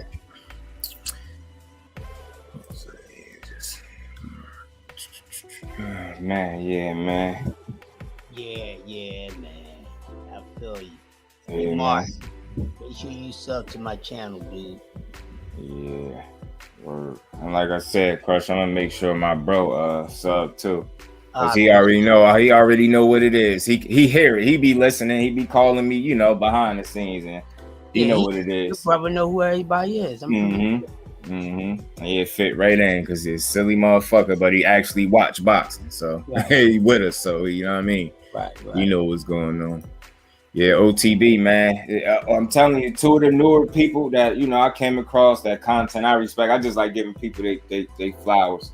OTB, yo, he made that video, bro. You made that joint was like 16 minutes and some change. Yeah, OTB. I watched that joint. I like the way you broke that down, man. It's like, and not him and Knockout. Like the y'all motherfuckers have forced me to like step up. Like, and I like it. Y'all forced me to analyze shit to it. You know what I mean? Another level and shit like that. Jose said, Bibble, he has to tag Canelo early. Canelo's going to destroy the body, chop down that tree. But also that piece of dirt, he knows what he's doing. Hell yeah. Mm-hmm. Yes, sir. Yeah, you know what he doing, man. And that's why I said, like, I really mean that, yo. If your opponent selection is causing a divide between the fans in boxing, the problem is you, bro. You got to check that, because like I said, why I had that angle, because everybody know Canelo is what? Like, if you had to ask him right now, Vinny, if somebody cram a mic or camera in his face and ask him, yo, what you in it for? He gonna say some shit about legacy. Money would probably be the last thing he mentioned. But then when you see how he moved, he's doing exactly that. And then what's even more frustrating is it looks like you really more so in it for money and business over everything else, meaning like legacy and all that other shit. I just can't get with you, bro. I can't get with you. Like and then it's like you're about the money until the opponent is somebody that you don't favor. You get what I'm saying? So you willing to turn down a lot of money if you feel like the risk is bigger than the reward, which is not 50-something. Do you really think you deserve $50-some million because you can fight? Let's just be real. Because you can fight, bro. You think for one fight, you think somebody's supposed to give you over $50-something million because you can fight? And the reward is way greater than the risk. Fuck are you talking about? Like that's one fight, retire, you don't never gotta fight again type shit. Dude, like, come on, man. That shit is bogus. Hell yeah. For real, man. Like, man, what you on, dude? You on that bullshit. That's what he on. Dude. And then when we call him out on it, we crazy. Nah, man, we just on y'all ass, man. We just want to see the best fights possible before everybody get too fucking old. And that goes for everybody across the board in all weight classes. There should be no reason. I don't know, maybe 20 to 25 fights, man. Like, you should be ready for any and everybody. You know what I'm saying? Maybe 25, depending on what your opposition is like. But when you upwards of 30 fights, man, hopefully you got some, some solid people in there so you could be ready to step up. Because Boots quietly, look how many wins Boots quietly got on motherfuckers. And you can't ignore him. What, he's supposed to get 40 wins before somebody let him fight? Nah, y'all better get in there. Look, just take that beating like a man. It probably won't even be quick. It probably won't even take that long. Don't even worry. Just get in there real quick. Go ahead and train. Sign that contract. Let that young killer get in there and do what he do real quick. You know what I'm saying? You be all right. Like, that shit probably won't even take that long. Pretty sure it won't hurt that bad. And like I said, if you having trouble sleep, you know what I'm saying? I'm pretty sure he got something for you. You know what I'm saying? Probably be the best sleep you got in your life. Mm-hmm. It's Mr. Catch a Body, goddamn. Mr. Catch a Body. Get in there, man. Ball crap, bro. Ball crap. Well, yeah, I think Canelo gonna probably wind up getting stoppage against Bivol. It should come early. Probably as early as 7. She might get him out there as early as 5. But let's say it has some distance to it. You don't need to go too far. So I'm not really interested in this fight. So it don't really need to go too far. So the earlier they get it over with, it's fine with me. Of course, I'm going to watch it. I have to watch it. It's a part of my job. It's a part of my passion. So I'm going to watch it. But I would be satisfied with the fight going on more than 5 rounds. You know what I mean? So, Dirty Red, I don't fuck with you like that. But I'm saying get this done in 5 rounds. Alright? So get it done in 5 rounds. Not saying I won't be happy, but I'd rather, you know, let's fight somebody after this. So fuck all that other shit. You know, but I think if he keeps trying to go up and wait, that's when it might get really, that's when it's gonna go wrong for him. You know what I mean? That's when I think a second loss that a lot of people are anxious to see. I mean, if you're gonna move around and move up, fight like best of the best in that division, bro. But you can't keep going up, getting heavier and heavier, and think you're gonna keep winning. You know, even if you go up there and try to get some of the lighter touches, it's going to backfire on. It's a little more dangerous. Yeah. We'll see. You go up fucking around if you want. And then, you know, I've been seeing with their heart and their now that's a fact, Mark, and it's funny you said that folks betting with their heart, not their boxing IQ, and I'm right there to collect. I learned boxing was one of the sports. Matter of fact, boxing is the sport that taught me not to bet with your heart if you gonna bet. You know what I'm saying? Because it's like you really got to go off your boxing brain, what you've been seeing. You know what I'm saying? You got to go off of that. Can't just be a fan. Then again, it's like, all right, for like Broner, I ain't betting on him, but I'm rooting for him. Get what I'm saying? I don't give a fuck who he fight. He could be fighting Pacquiao tomorrow or whoever tomorrow. I'm rooting for AB. You better believe. You know what I'm saying? That's just me. But would I bet? If I had to bet, would I do it? No, because I ain't stupid. You get what I'm saying? Or at least I can't trust. Based on what I've seen, I can't expect him to do anything different, right? Just all in one fight out of nowhere. Not saying he can't do it, but if I had to bet a betting man, I don't think that would be a smart bet. To bet in his favor and him winning. And that's why I said for the rest of his career, he just got to be smart about who he fight. Because, I mean, he ain't never ducked no smoke. I don't see why he can't get some more paydays. I ain't saying fight trash, but just be smart about it. And trust that the dude that you working with, man. Because these motherfuckers be telling them the right shit. But like I said, I think it's just something mental that's like, you know what I mean? Like a something that just, you know, some like on some PTSD type shit. Somebody hit him with a good shot, he tends to just tighten up right away. And it's like, AB, I don't know, newsflash, brother. You got a hell of a chin. How do I know? You ain't been down since the Maidana fight, bro. You ain't even been close, really. So it's like, what part? You get what I'm saying? I be wanting to know what's going through his head when he take a shot, because bro, you still standing there. I don't know if you realize that. You still be there. These motherfuckers don't be able to get you out of there. They don't be able to hurt you look from what it looked like. So it's like, bro, you got to have more faith in your abilities. And then I'm telling you now, one fight that you could look back at is his most recent one. That last one, that Giovanni Santiago dude. Please, and I know highlights are made to make you look good, but it's perfect. Just go watch them highlights because they show the flashes, and you'll see AB still got that shit. He still got it. It's twice as frustrating watching him, knowing he still got that shit. It's like, I don't know what you don't be confident in, the chin or your gas tank. Like, which one is it really that's really preventing you from letting your hands go over it? Or is this some psychological, some mental shit? I don't know. You know what I'm saying? Man. But McDonald's shit, bro. Yeah, like that shit really, and that shit bothered me. Like, that shit ain't cool. Them niggas really did some bullshit. That's some bullshit they did. His jaw, like I always say, the way his jaw looked all swollen, I thought that was crazy. I don't care. I thought that was crazy. That made me feel crazy. All right, cool. He just lost. It's not cool, but you know, walking out with the dude, like, you know, with his arm around him, and you seeing AB just looking, you know what I mean? Like he done, you know what I mean? Got fucked all up, his face all swollen. That shit had me mad as hell, bro. I ain't gonna hold you.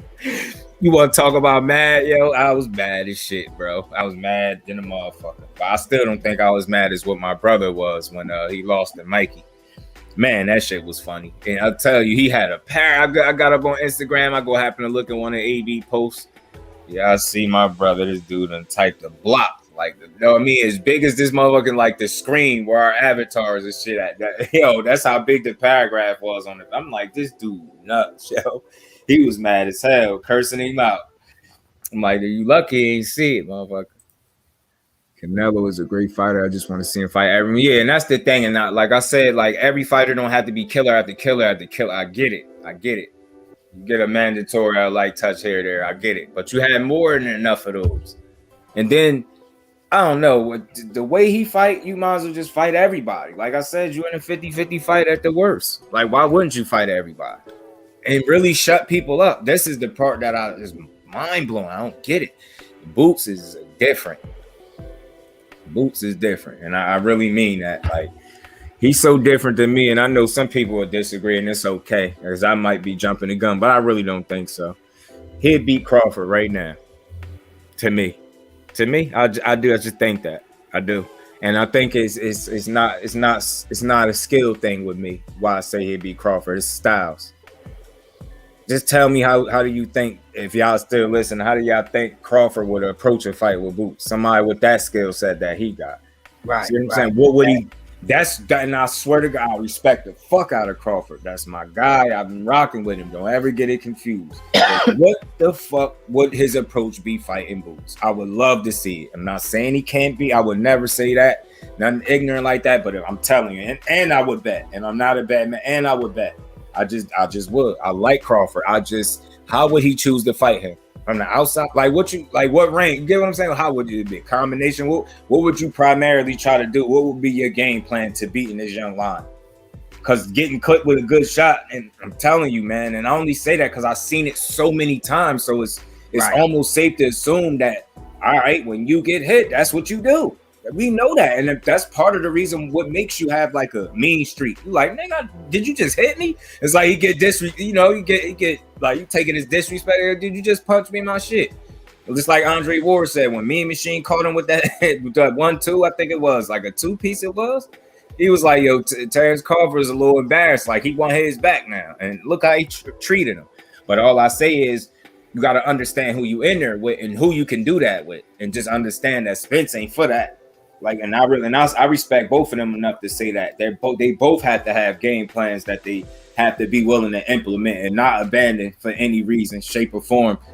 But at the same time, I do understand there are times or moments in the fight where they might have to make adjustments on the fly, and that's cool. You got to be able to do that too. But ultimately, I feel like whoever is sticking to their game plan and actually executing is going to win. That's how, and I know that's how all fights is win. It's like, it's easy to say that, but not, when it comes to them two dudes, that's really what it is. Like, you can't come in there and just wing it. You can't come in there and this is the game plan, and then all of a sudden now it's, I want to fight. He just punched me in my face. It's time to fight, because it might backfire. And that's all I'm saying.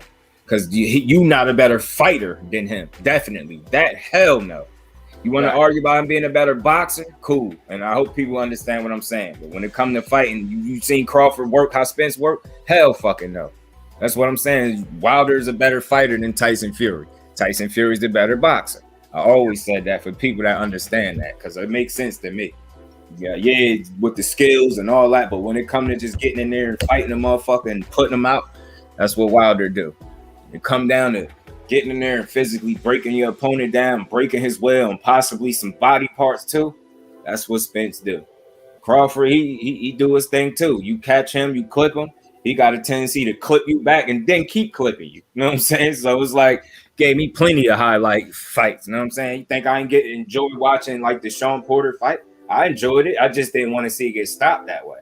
That's all, because we fans, and we ain't saying we want to see Sean Porter get killed in the ring. But like, let's be realistic. You signed a contract. You knew who you was fighting, right? All right then. So was you realistic enough with yourself to say it's a possibility I could be in this situation, or you don't just be real with yourself? You see what I'm saying? Because you can't say on one end you know how good he is, but then on the other end, it's like you wasn't prepared. That's the part that blows me, man. God damn.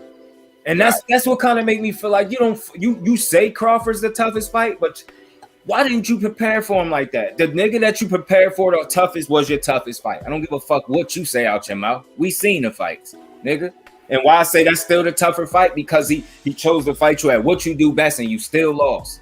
Whereas Crawford he did him. Like, he did what he do for the most part. And you did more what Crawford would do. You try to fight him, you try to box him. That's why I know. I was like, look at this. Hold on. You gonna get to this dude? This is the dude you want to box? So let me get this straight. The same dude that you saying is so dangerous, switch hitter, he do all of this, he high IQs, very tricky, crafty. That's the dude you want to get in there and try to outcraft, outskill. That's the guy that you say do all of that well.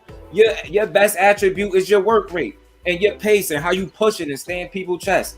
the minute I see him not doing that and not doing it for too long, I knew he wasn't the same dude. When he fought for Mella, I knew it was different. I promise you. When he fought for Mella, I said, yo, he won that fight, but that ain't Sean Porter no more.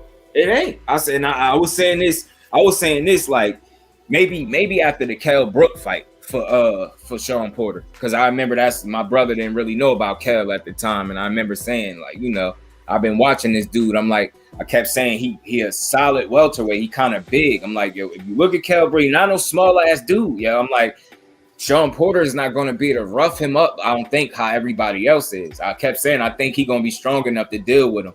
And you see how the fight played out. He was tying him up, catching him with the 1-2, cut Sean Porter eye with that 1-2. He was fucking him up a little bit. He ain't beat his ass, but, you know, he beat him convincingly. But I always said, even after that fight, I said, yo, this, you know, and then you see maybe a fight with the Keith Thurman. I really respect both of them dudes. They went to war, man. So Sean Porter made Keith Thurman. He made Keith Thurman fight. And that's the Keith Thurman that would give some of these niggas right now hell. That dude that was in the ring with him, he'd give some of these dudes hell. Because the way he was able to fight off his back like that, like, remember, Sean Porter was swarming him at one point. I remember watching that shit, and I remember my brother laughing because, you know, he a Keith Thurman fan. You know, he rocked with one time. That's why he was in here saying he picked Thurman over Conor BENN. But I remember him laughing because of how Keith was looking like on the ropes, like just look like he was fighting for his fucking life, though. Right. He wasn't getting killed in there, but, you know, Porter was really fucking bringing it. And it's like that saying how motherfuckers be like, damn, I got tired watching. That's one of them situations where you be like, damn, I can't breathe for this nigga. He ain't letting Keith Thurman breathe, yo. And then one time landed that shot and kind of backed him off, buckled him a little bit. I'm like, that's that guy able to fight like and you know, sustain some punishment and fight you off of him. Like, that's impressive. He's not that dude. He don't have that no more. And it's just like, yeah, I think when his loss is probably going to be a bad one, especially if it's somebody that's a top dog. You know what I'm saying? But back to my point with Sean Porter, with that fight, that style is impressive, but only while you're young. As you get up there in competition, that go 300 miles in training and go 300 miles in a fight, and you get what I'm trying to say. I know all fighters give it they all, but Sean Porter, in my opinion, his fight style and the things that he lacked is the reason why he worked so hard. You get what I'm saying? So he was compensating for what he lacked from a skill standpoint, maybe technique and all that. So he worked twice as hard, in my opinion, just to make up for that shit. So it's like, while you young, you can keep doing it, but you have to imagine, and this was way before I heard him say that, you have to imagine that shit get harder and harder and harder and harder to do. And then you got your pops that you probably tired of this nigga on the low. If you being honest, you fucking probably tired of this dude. You get what I'm saying? And then you factor in some of that stuff with the fact that he told his pops no. It was the first time you told him no ever in a training camp. That's a telltale sign. You fucking tired of this dude. You get what I'm saying? Why else would you tell him no? You tired of like him trying to work you to, you get what I'm saying? You start almost not realizing why he pushing you. That almost is not putting a proper perspective no more. You get what I'm saying? Because you damn near mentally checked out. You tired of doing this shit. And respectfully, I know that style, that's hard. I watched this dude training Sean Porter one day. First of all, it looked like they was in a fucking desert. I don't know where they was at, but I know I wouldn't want to fucking be there. Definitely not training and doing the shit Sean Porter was doing. And I remember watching that like, yo, I used a little cliche like, damn, I'm getting tired looking at him. Look like, I know he tired, and I know he was, because you could see the moments where he wanted to stop, but, you know, his pops, like, you know what I mean, pushed him and he just kept going. I'm like, yo, he had him like punching the pads and walking, like, you know what I mean, holding this shit up, had him punching like constantly, but walking and punching, walking. I'm like, and I think it might have been up a steep hill, like a little slight hill or something. Like, yo, he be putting this dude to work, man. He be making him work. I respect it, but like I said, that shit is impressive when you young and full of energy.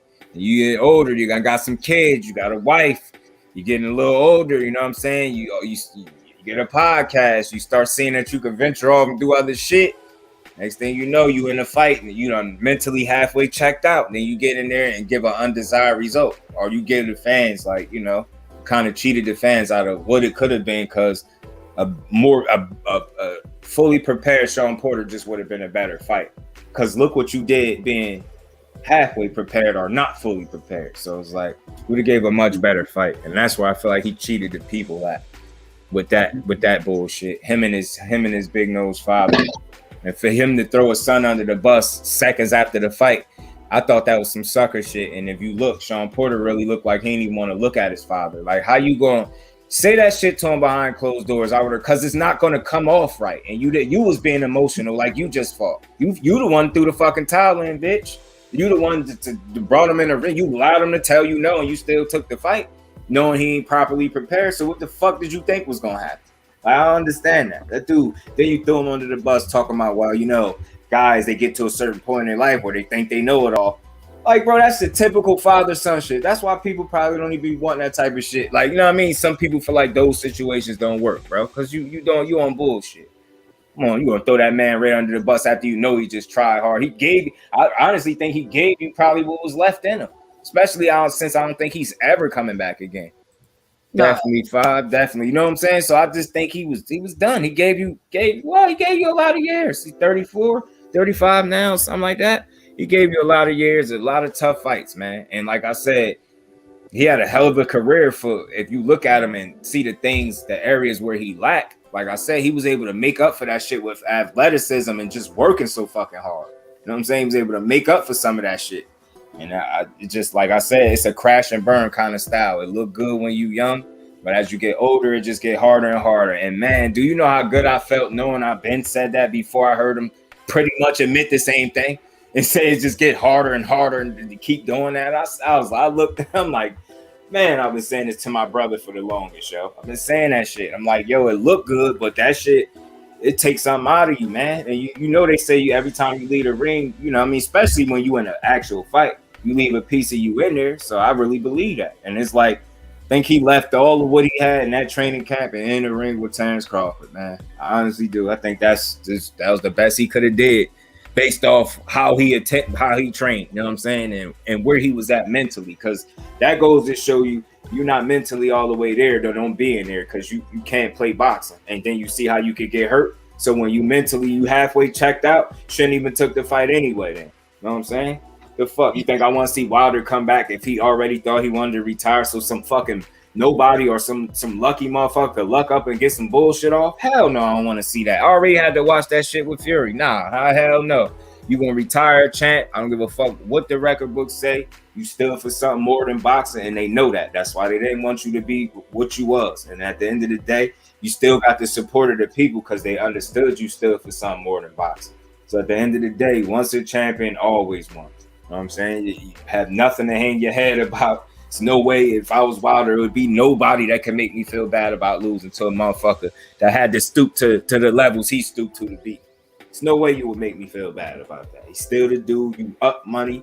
You know what I mean? You fulfilled your promises. You're multi-millionaire. You good. You got a wife, family. You straight. You could live the rest of your life and enjoy it. Come to these fights and watch these young dudes get their asses beat. You know what I'm saying? I just hope he, in some way, shape, or form, find a way to be around the sport. Even if he's not getting in the ring, I just hope, because Wilder's is one of those dudes, man. He is the energy, you know what I'm saying? And he good for the sport of boxing for sure. And from what they say, a likable dude, always smiling, dancing around, having fun. How you don't want that around? He gave you the best fights he could with the skill set that he was blessed with. You know what I'm saying? And like I said, man, the only time you're gonna kind of see a record like what he had is when you turn on a motherfucking game. Create you a boxer and fight a career mode and do that shit. You're never gonna really see somebody knocking people out to the degree he was doing. And you just video game record shit, man. King shit. You always gonna be a champion. Care what nobody say, they had to cheat that man to get that belt up off him, and they know better. It's like they had to pry that belt from Gary hands because they wasn't gonna get it up off him no other way. And them is two in the same, you know what I'm saying? Neither one of those dudes got the complexion for the protection, so you already know. They both in the same boat. I'm just, like I said, man, he cool.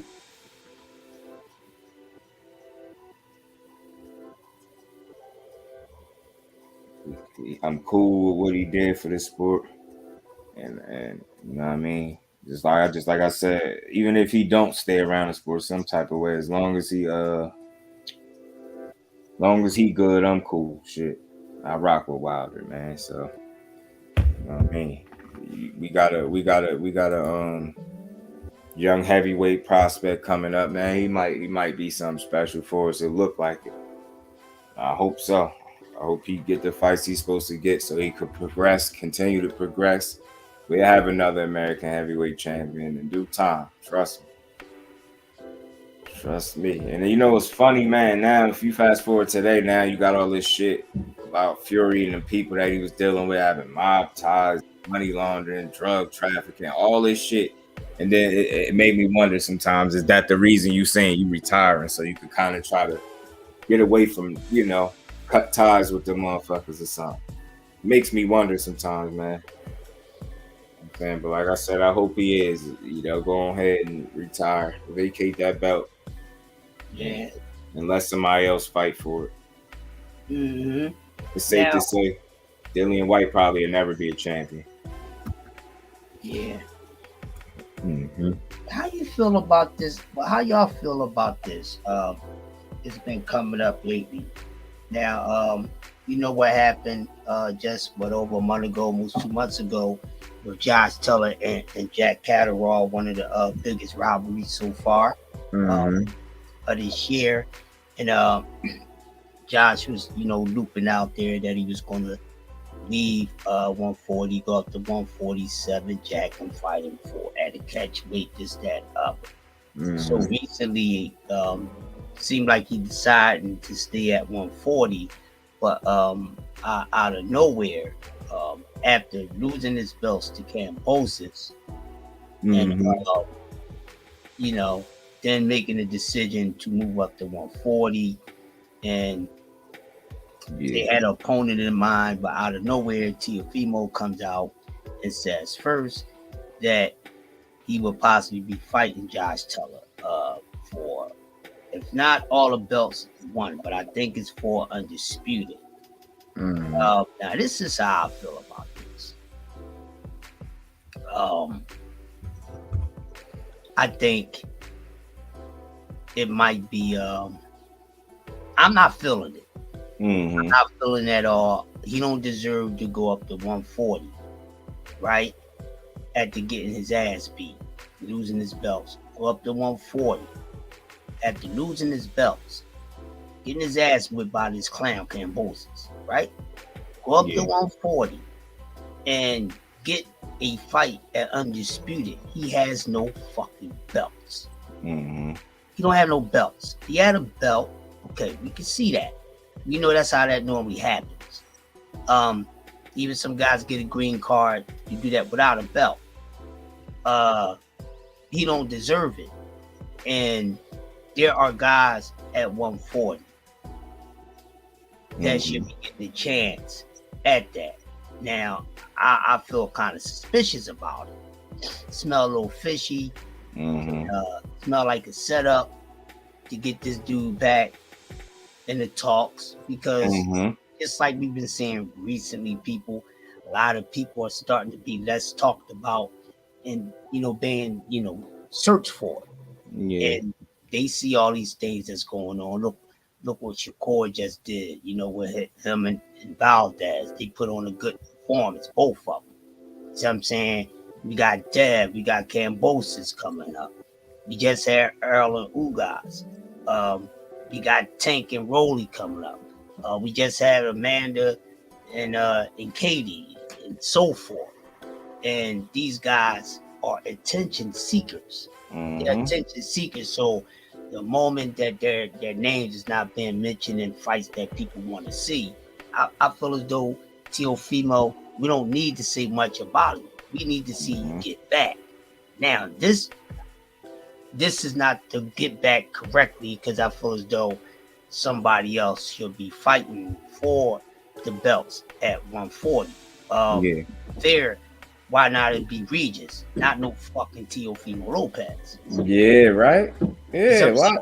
Regis definitely should get another shot. All he did has been winning since he lost the one fight. Close ass fight at that.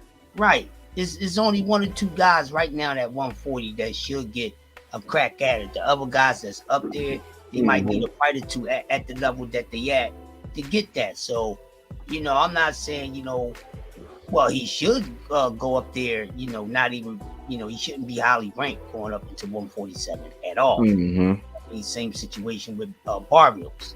Yeah. So why get this guy up there and do that?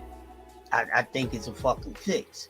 I think that's a disrespect to the other guys at 140 who still have to wait their turn, and they closer to getting a shot. You know, they close in line. If you go by order, they, you know what I mean? And Teofimo never fought at 147. We don't know how he's going to look. So to say this is an eye test for us, for him to get an undisputed match at Josh Taylor and probably most likely beating, because they feel as though they can beat Josh Taylor regardless. We know what Josh Taylor can do. He'll be very rough and ugly and probably a little too dirty for Teofimo. But they feel as though that's something that they do, no matter if they have faith in Teo or they have faith in, we're going to put you back in the mix so you get some money and all this shit. Your name will be ringing bells with everybody else. We could probably get you some future fights at the, you know, the Cambo. Yeah, he's just trying to get back in the mix without actually having to prove himself, which Teo needs to prove himself. How the fuck he gonna come up for 140? Come from 140 and after he got his ass whipped by Cambosis. Shit, if anybody should get a shot at that, it's probably one of the other guys behind Regis. Fuck it, I'd rather see fucking Antoine fucking goddamn Russell get a shot than fucking Teofimo, because he been there. They did say they demoted Teo in the rankings and promoted Jose Ramirez. So I'm like, if they did that, then how is this dude even being in talks for getting a shot that seemingly he just don't deserve? I mean, he lost. Like, better be careful. I don't mind because I ain't protecting him. So if you want to throw him in there with somebody, go ahead. But Southern T did come out and give us the latest update. I'm glad you said that, because he was talking about Ramirez. So most likely he won't get that fight. He'll probably get a tune-up fight, a welcome fight with Jose Ramirez. Now, I'm going to say this. Now, if this was a younger Jose Ramirez, a little younger, then I could see him beating Teofimo Lopez. But to be honest with y'all, Teofimo Lopez got a chance of beating Jose Ramirez. Until we see how he looks, because we don't know how this dude gonna look. We don't know how that situation affect him. We know he's one of the weakest wham minds in boxing. We see how he I mean, we know certain people put the grounds under his feet a little shaky. So we don't know how he's gonna look. But my whole thing is, come on, man. And this is not shitting on Ramirez. This guy got some wear and tear on him, you know, things like that. Yeah, I know he's a vet, but you know, no. Right now, Teofimo need to be fighting one of those young guns. You see what I'm saying? One of those young guns. Come on, why not put it in with Antoine Russell? I mean, he got advantage over Antoine Russell. You know, he's been fighting long. So why put him in there against a guy we know that's more so moving on the down scale? You know what I'm saying? The more so putting it in there with a guy who's more so moving up. That's a better test for me to Teofimo at 140 with Antoine Russell than it is with Ramirez. Now, I would say that, and people them saying boxing minds, Dwayne, don't you come out of nowhere with the nonsense. But if we actually going off veteranship and everything like that, Teofimo would fare a better chance against a lesser vet, which would be Antoine Russell. Not saying that he's better than him. Not saying that he would be. I think Antoine will fuck him up. You understand me, y'all? He will fuck him up. This is what I'm saying. So I'm gonna make it clear. You see what I'm saying? He will fuck him up. But okay, some people may say, well, nah, because of Ramirez is older, you know, and he's on the, you know, down slope with his you know, with his physical gifts and everything like that. You know, as you get older, things start decreasing. You see what I'm saying? But he also is a vet too. But he's an older vet, so he's been in there longer than Antoine. So that drives me right back to what I said. You know, in that perspective, he would have a better chance and get more credit. He has a better chance against a younger guy that's around his age group. You know what I'm saying? He ain't got no wear and tear on him, none of that shit. Fuck boy, you only got one loss. Now we don't know how much wear and tear it put on you. We know it got you mentally a little bit. We want to see if it's going to play in the fight.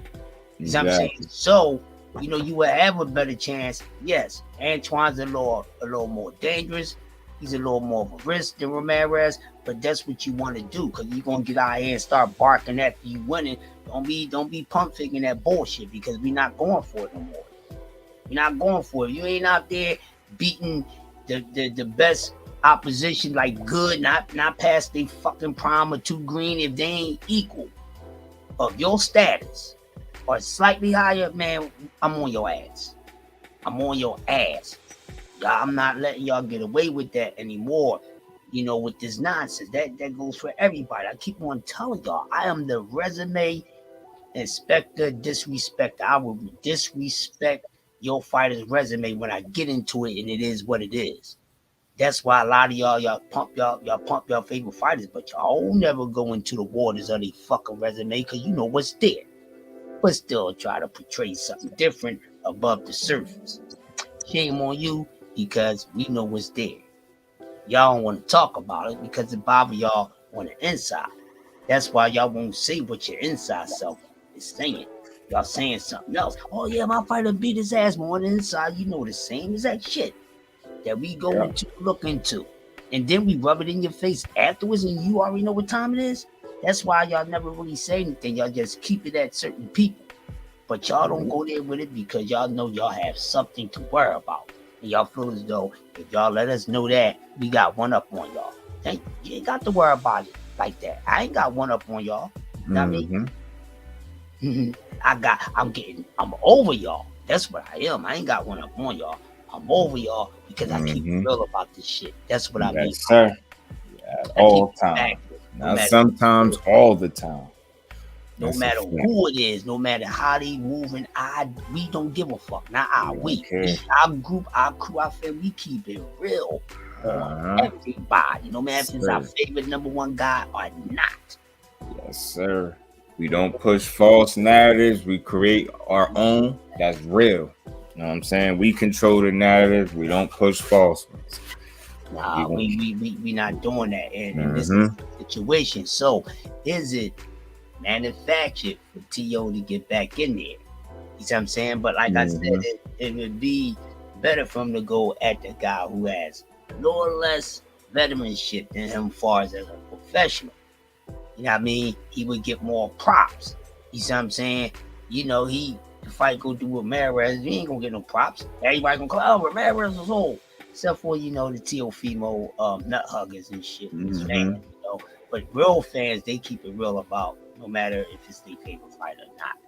You know what I mean? So that's what it seems to be, the scene that's being made up for Teofimo Lopez. So once we get a date on, think they're trying to shoot him alley-oop. Yep, yeah, that's what I'm basically saying. They throwing T.O. an alley. They trying to throw him an alley-oop because they know he laid that brick. Yeah, they know if they don't throw him that alley-oop and he go by the way he should be going about, it might be another loss on his record. And that's his fact. So he rather get back up in top and then get a higher paycheck for taking a fucking L. That's what I think a lot of these guys be having in their mind, man. I'm gonna take an L. I need to go for the highest bid. Come on, man. Them dudes, that's how they think. And we don't mind y'all trying to get the most amount of money if the opponent you in there with is the best available opponent or the most dangerous at the time. Then we cool with you trying to get your bread, because we like, yeah, pay him accordingly. Getting in there with a real dog, pay him. But y'all be wanting the reward with no risk, or the lightest risk for the biggest reward. And when we as real fans catch on to it and call y'all for that whole shit, you know, you got the fanboys of whichever fighter coming out the woodworks trying to justify the bullshit that they doing. Can't justify bullshit when we got the evidence right in front of us, man. Motherfuckers be moving weird, and you know what I mean? They talk a good game, and it's all about legacy and the fans, and then it's like you're not giving the fans what they want, and you're not making legacy moves or even participating in legacy fights. So how is it about legacy and the fans and not the money? When you clearly making moves that's just been fluctuating your fucking bank account, and, you know what I mean? And that's just that. So, I mean, I think we're allowed to call a spade a spade. I don't give a fuck who it is. That's how you gotta call it, man. And hopefully, man, I definitely seen some bright spots this year, man, and us getting some fights that we definitely needed. We got a couple more that I think we gonna get. And I don't know. I ain't mad at this year. I ain't mad at this year. These undisputed fights that we get. I mean, you just had 2 women undisputed. You about to get Charlo, you know, Spence and you know. Yeah, this scene, you know what I mean? Just like it's inevitable. Salute OTB. So it's like, man, well, I'm feeling good about boxing. It can always be better, but we just got to keep trying to push this sport forward and. I guess try to make our voices be heard, man, and that's why I said the responsibility of being aware of the sport that you want to speak on. So whoever decides to listen to you, man, you could, you know what I mean? You trying to make more people fans of boxing. If not, you know what I mean? Try to turn casuals into diehards, man, and so on and so forth, man, because that's what you need. I feel like the more people that understand the sport, the more they can enjoy it. You get what I'm saying? The better the assessment, you know what I mean? And you know, the better understanding, the less counterproductive arguments and the more good boxing conversation and discussions that you can have. And I just think that's what I'm about. I'm about that energy. I don't want to be talking to you and then at the end of it, I got to be mad because you want to argue. Like, that's counterproductive. That does nothing for us. It's like, unless is somebody getting a fucking check for being right about everything or trying to debate, I don't see why I want to do that for me personally. So like I said, I got my thinking cap on. I'm thinking, I'm learning. I know what I know, and I'm going to try to learn what I don't know. And I'm going to apply it, you know what I mean, accordingly to each video or each piece of content that I drop. Like that's the least I could do. Be responsible enough to, you know, be well aware in the sport that I feel like I want to speak on is if I want to expect people to come here and listen to me talk this shit. You know what I'm saying? So that's why we always try. That's why we all always are real. You know what I'm saying? And not biased. Like, you just can't call me that. You can't. In my very short little run, you can't say it's nothing I'm putting out where it's like, oh, you being biased. Nah, bro. Just call it how you see it, man. And it's the easiest way to do that is take your emotions out of it, bro, because it's a time and place for it. But if people learn to stop being emotional and start trying to understand, they find themselves in a lot less arguments, man. And you know, you'll find yourself being able to put yourself in a position where you could learn about, understand the sport better. Yeah, that's really what you need. More people that, and that's another thing for me. I'd rather try to enlighten you than cut your throat off the first chance I get, because it's like I could change it if you within reason though. If you logical, seem like a logical, reasonable person, which a lot of these dudes don't be, but it's a percentage of the people that just need some straightening, if for lack of a better term. You know what I'm saying? They need some straightening out here. That's all. And I ain't saying we know it all, but we could. I think we could direct the energy the right way, man, and just really open people's minds and help them try to understand this sport better, man, for the ones that don't anyway. You know what I'm saying? Emotions is not necessary when you want to talk boxing. Passion, absolutely. But being on super emotional, nah, never. I mean, it's always going to end up being counterproductive. Hell yeah. We here to move shit forward, not backwards. We here to level up, not down. So we're gonna just keep doing what we doing. I'm gonna keep grinding. Like I said, I'm gonna try to keep this time slot because it seemed like, you know, kind of bleed over, but hopefully, you know, I mean, it ain't too long. 3 hours. It's about 3 hours. You know, I feel like that range is decent, man. 2-3 hours. I try to stay right here, man. Fine. We're gonna see what else is going on in boxing that we need to bring over here to the Just Do family. Right. It's always something going on. It's a bunch of shit I gotta. You know what? I ain't about to read no football news because I know the only thing that's going to do is probably me. Listen to this. Campos is open to Lopez rematch at 140. Calls him delusional for controversial comments. This just came out not long ago. So let me give y'all this real quick. I just ran across it. So let's see what they talking about.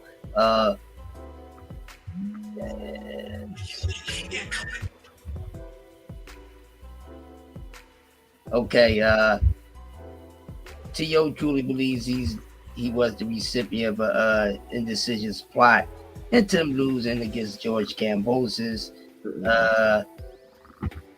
So Kambosos said, hey, all right, no problem.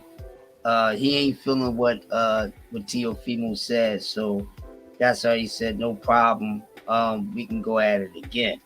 Now, that's smart by Kambosos. I'm gonna tell y'all why real quick. That's a nice bounce back fight after he lose these fucking goddamn belts. So I like that because he know he losing those belts to death. You see what I'm saying? And that's why after he lose those belts to death, because why would he just come out and say, I'll rematch you at 140? Because he know that ass whipping is coming.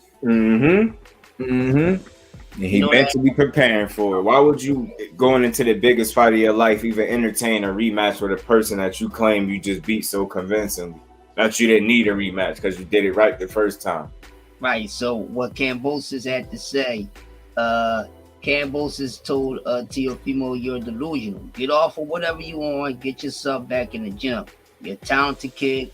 I'm not going to disrespect you, but you need to zone in. You need to move away from certain people. It is what it is. That's a thing in the past. I hope he does great with whatever he does in the future. All right, so we know he's gonna get that ass kicked by Amy. But Kambosos said he would not mind giving Teofimo Lopez a rematch at 140. So this is the first time I'm hearing anything about Kambosos mentioning 140 since I ran across this. So I don't know if it's breaking news, but it's good news. It's early news, and you just heard it on Just Do. Via made. See, Just Do, you bring some good out of me, man. Y'all gotta be making me work. We bring it out of each other, bro. That's why we the family is a well-oiled machine, man, and this is gonna get better. So while we going, we working to keep things going. And get what I'm saying? That's how y'all do. Y'all keep my brain going. I'm telling you. Yeah. I'm telling you. So I appreciate all y'all. We gonna keep growing. We gonna keep getting better. We gonna keep putting out this content. I'm gonna keep learning, and I'm gonna keep applying this shit too. Right. So last thing Kambosos said, you want to fight again? Let's fight again. Oh, he's big headed now. Come see me in my hometown now, Kambosos said. I'm always happy to do big fights. We'll see. We can do it at 140. No problem. So, does it sound like that Kambosos is already waving in the motherfucking defeat flag? He already preparing. He trying to secure him a credible fight after he lose. But you know what? Still got a name. Yeah. Tell you what was good for this dickhead. You know, because we keep it real over here. Yeah. Good money making move by him. Now he gets to come up off of Dev, which you know, at the end of that, Dev gonna get all that bounce back. So I ain't really worrying about it no more. When that first came out, good job by him and his dad. He's gonna go over there and do his thing. So he already knows. So now he know, dang, you know what? I don't believe that this is really happening to me. Who thought that I would get an opportunity? Listen, y'all. Listen, we cooking. Listen, Let's get going, Jess, until you ready to go. We might well cook, bro. Go ahead. Listen, people. Here's the thing. Now, Kambosos, he's being smart. So somebody's telling him something, right? So now, he's getting his money from Devin Haney. Devin Haney just did something that you won't see a lot of boxers or even athletes do in any combat sport. Devin Haney kind of like did a Deontay Wilder. Because I can't forget that. We know how Fury got paid because of Wilder. You see what I'm saying? And god damn, yo, y'all gotta be put a little more respect on the respect that you have for Dev. So Kambosos is gonna fuck around and get $20 million. Hey, something that Dev should be getting right now for this fight. He's able to do this throughout the confidence and self of Devin Haney, right?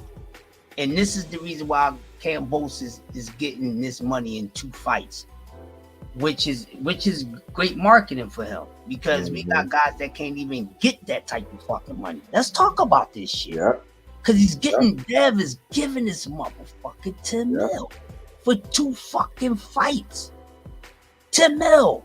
This is something that needs to be talked about. Well, we doing it on Just Do, which is a smart money move. So what that did, that opened up their think over there, because I would be on the same shit if I was in Kambosos' camp. Damn, we just did something I probably wouldn't be able to do in boxing, and knowing that a lot of these guys probably won't even make even no more than 5 mil. Yeah, you see what I'm saying? So now I'm doing that. I ain't got to be the cash cow, but I'm a cash cow. I'm gonna say that again. I don't have to be the cash cow, but I'm a cash cow, meaning he got a money card. He got it. It's like a Cash App card. Whenever I get into the ring, I'm getting me some money. That's somewhat how American career was. You know what I'm saying? He made good money in all his fight. So he did. Not the cash cow, but he's a cash cow. So now Kambosos put himself in a situation to where he's a cash cow. Now, I mean, regardless of how he get his ass whipped, but what they say, money attracts money. Money attracts money. You gotta spend money to make money. You gotta invest money to make money. You gotta invest money to make money. And that's what the fuck he did. And exactly that's what they did. So this situation with Devin Haney, and shout out, I bow my head to this young man and his father for doing that. Now, how many of y'all can say that he had a few brothers, well, somebody in the sport that got brothers paid like that outside of brothers? We putting paychecks in these knuckleheads' pockets, money that they don't deserve. That's why it's good to get all those motherfuckers out the way first. It's like Kwee said weeks ago. Get them out the way. Because this motherfucker don't deserve it. But that's why it's a big salute to Dev. Because he said, fuck it, you know what, I got it. I'm going to get it on the back end. Once he gets those belts. He's betting on himself, man. It's crazy. That's dope. So what Kambosos did by via Devin Haney has put a tag on his ass that now until he retire after this situation, he gonna get some good money. You see what I'm saying? So the sky's the limit. Goddamn, you know what I'm saying? So that's what it is. So it seems like hey, he gonna go to 140. It's a good business move, marketing move. Great fucking job. Great job. Do he deserve it? No, but because the champ, the Nightmare, gave it to him, he better every time he go to sleep, man. He better thank that man. Even if you don't call him enough. Before, nigga, don't say grace. Before you eat your food, before you pick up that fork, that spoon, that straw, you say to yourself, thank you, Devin. Thank you, Devin. Because you just ain't getting paid like a motherfucker. Oh, you gonna get an ass whipping lesson out of this too. Oh, you gonna get a boxing lesson that's gonna turn into an ass kicking lesson. Yeah. Think about that, man. Every time you buy yourself some jewelry, because now you can get some jewelry. You know what I'm saying? Now you can get some jewelry. Now you ain't gotta be hating on his jewelry. You ain't gotta be hating on his jewelry. You did. You went from that man. That man got the jewelry because he been getting that money. That's why. Now you going from telling that man to sell his jewelry to now you can buy some of that same jewelry.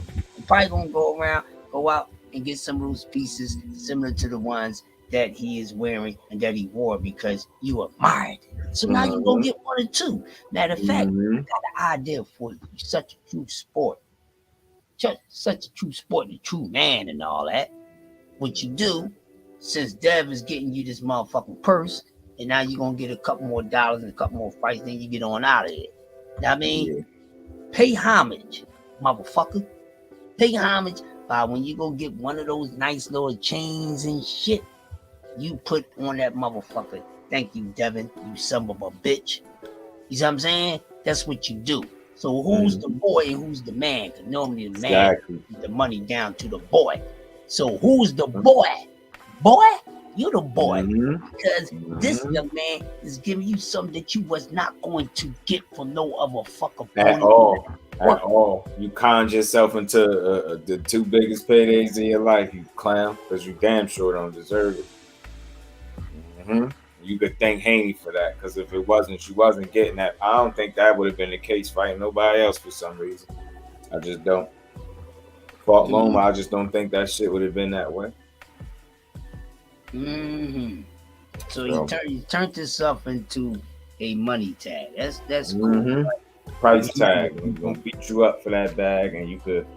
Hey, look, you can retire now. That Camboses get from this point on, Devin Haney paid for it. Now, and we saying that. You know what I'm saying? Yeah, Dev, boy, that's Dev shit. That's facts. That's Dev shit. Yeah, I said it. So after you lose and we see you pulling up off the lot or whatever, posting with some new cars or something, or you decide you like jewelry now because you could afford it, yeah, we gonna be on your ass. Dad bought that, baby. Let's go ahead and thank the young man. Go ahead and thank him. Go on ahead. Oh man. Yeah, after this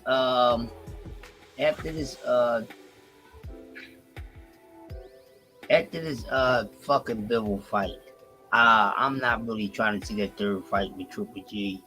Canelo. It's a bunch of bullshit. This man's career is still being manufactured and fixed. I'm tired of it. And it's crazy. It's tired. I mean, like, I really want something to go wrong to where he's going to wind up losing. It's going to be out of everybody's fucking control, but to give him the loss. But to give him the loss. Like all that cherry picking going wrong, all that. Yeah, this is too much. Jumping and pretending that you taking on the biggest challenges and making all this history.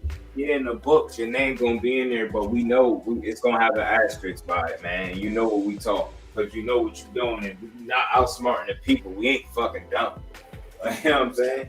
And like I said, the lack of buzz might be a sign of the people telling you they ain't that dumb, motherfucker. So, you know what I mean? And they might be telling you ain't that smart, motherfucker. So now, yeah, you got it off a few times. You know what I'm saying? They wanted to believe you, but now it's just getting fucking ridiculous. I believe, and it's getting to a point where even some of his biggest fans probably just forced to keep it real. You know what I'm saying, and that's just what it is. We gonna see though, man. We gonna see, man. He bad. Hope some freak bullshit don't happen. Anything can happen. And we ain't sitting here hoping on it, but it's like we don't feel bad for you when some shit happen and you bullshitting the people. You know what I'm saying? So that's really what it is. Yeah, man. Yep, that's what it is. But nonetheless, man, this is a good year of boxing. One of the best years in the past 5 years. Yeah, so hey, let them keep on doing what they doing. Keep on getting these undisputed matches. Keep on giving these fighters the opportunities that they deserve. Not just the ones they want, but the ones they deserve for the ones that deserve them. And we know who those people are. And it's time for a little bit of everybody to start mixing it up. Like I said, hopefully in the next fight or so for some of these people, some shit gonna shake. We can start getting some clarity, man, and some even better fights, man, because there are some big fights, some great fights to be made. You know, a lot of these weight classes, man. Shit, even 68 trying to, you know, get a little bit deeper. So I think it's all good, man. Good year boxing. Next fight is, you know, Beaver and Canelo. Check that out. And then we got that boy Charlo, man, coming back for what's his, man. I believe this time he gonna go ahead and get that. Gonna go ahead and take that belt up off Castaño and make history, man. And that's what it is, man. But Crush, you know, I appreciate you holding me down on the entire show, man. You been here rocking with your boy. Oh yeah, of course. I'm about to go ahead and pick up my big head son from school. Right. So it's been good kicking it with y'all, man. Y'all already know. Another live over here with the Just Do family, man. I appreciate all y'all sliding through. Yeah. Y'all not subscribed to my man Yoda Wise Crush. You know, do your boy a favor. Hit that subscribe button. Make sure y'all subscribe to my boy, man. We're going to keep pushing this content out. Keep growing, getting better. And again, this shit is for the people, too. It ain't just for us. So we're going to keep this shit rocking. Of course, I appreciate the plug, bro. Hey, make sure y'all stay up and consistent with my man Just Do. He doing great things. Great boxing content. Great delivery. He has the knack to do it as a natural, and plus his passion for it that makes his natural talent for it even better. And that's why we all come in here and kick it and bust it up with him, no matter we in the panel or in the chat. We got other big dogs coming through, so I'll be loving it when I see the OGs and the shit come through and with the boys or whatever like that. So that's what's up. So keep on doing what y'all doing. Make sure y'all subscribe to OTB Boxing out there. My man G5, everybody that's in the content in the chat that got content, man. Subscribe to my man G5, man. Man, make sure y'all sub the minds. I'm getting it on the way. I'll probably drop something late hours in the night. But once my kinks get fixed, then man, it's about to be a blast. I'm here for it. We here for it, bro. We rocking with you 100%. You already know it. So you drop something, I'll be there. Somebody told me, hey, you too crazy to be smooth, man, so you gotta let your hair out. So y'all know how I do, man. It's gonna be but look, man, we ain't gonna hold y'all hostage no more. We kept y'all comfortable.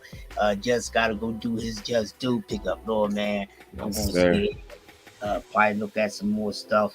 I'm looking over some shit now. Probably watch anything, you know, anybody, man. We'll see y'all in the hood. We be at where y'all be at. And as always, you're in company. Thanks for having me, bro. And I'll see you later on. Peace to everybody out there. Stay up. You already know. Salute. Peace, my bro. Peace.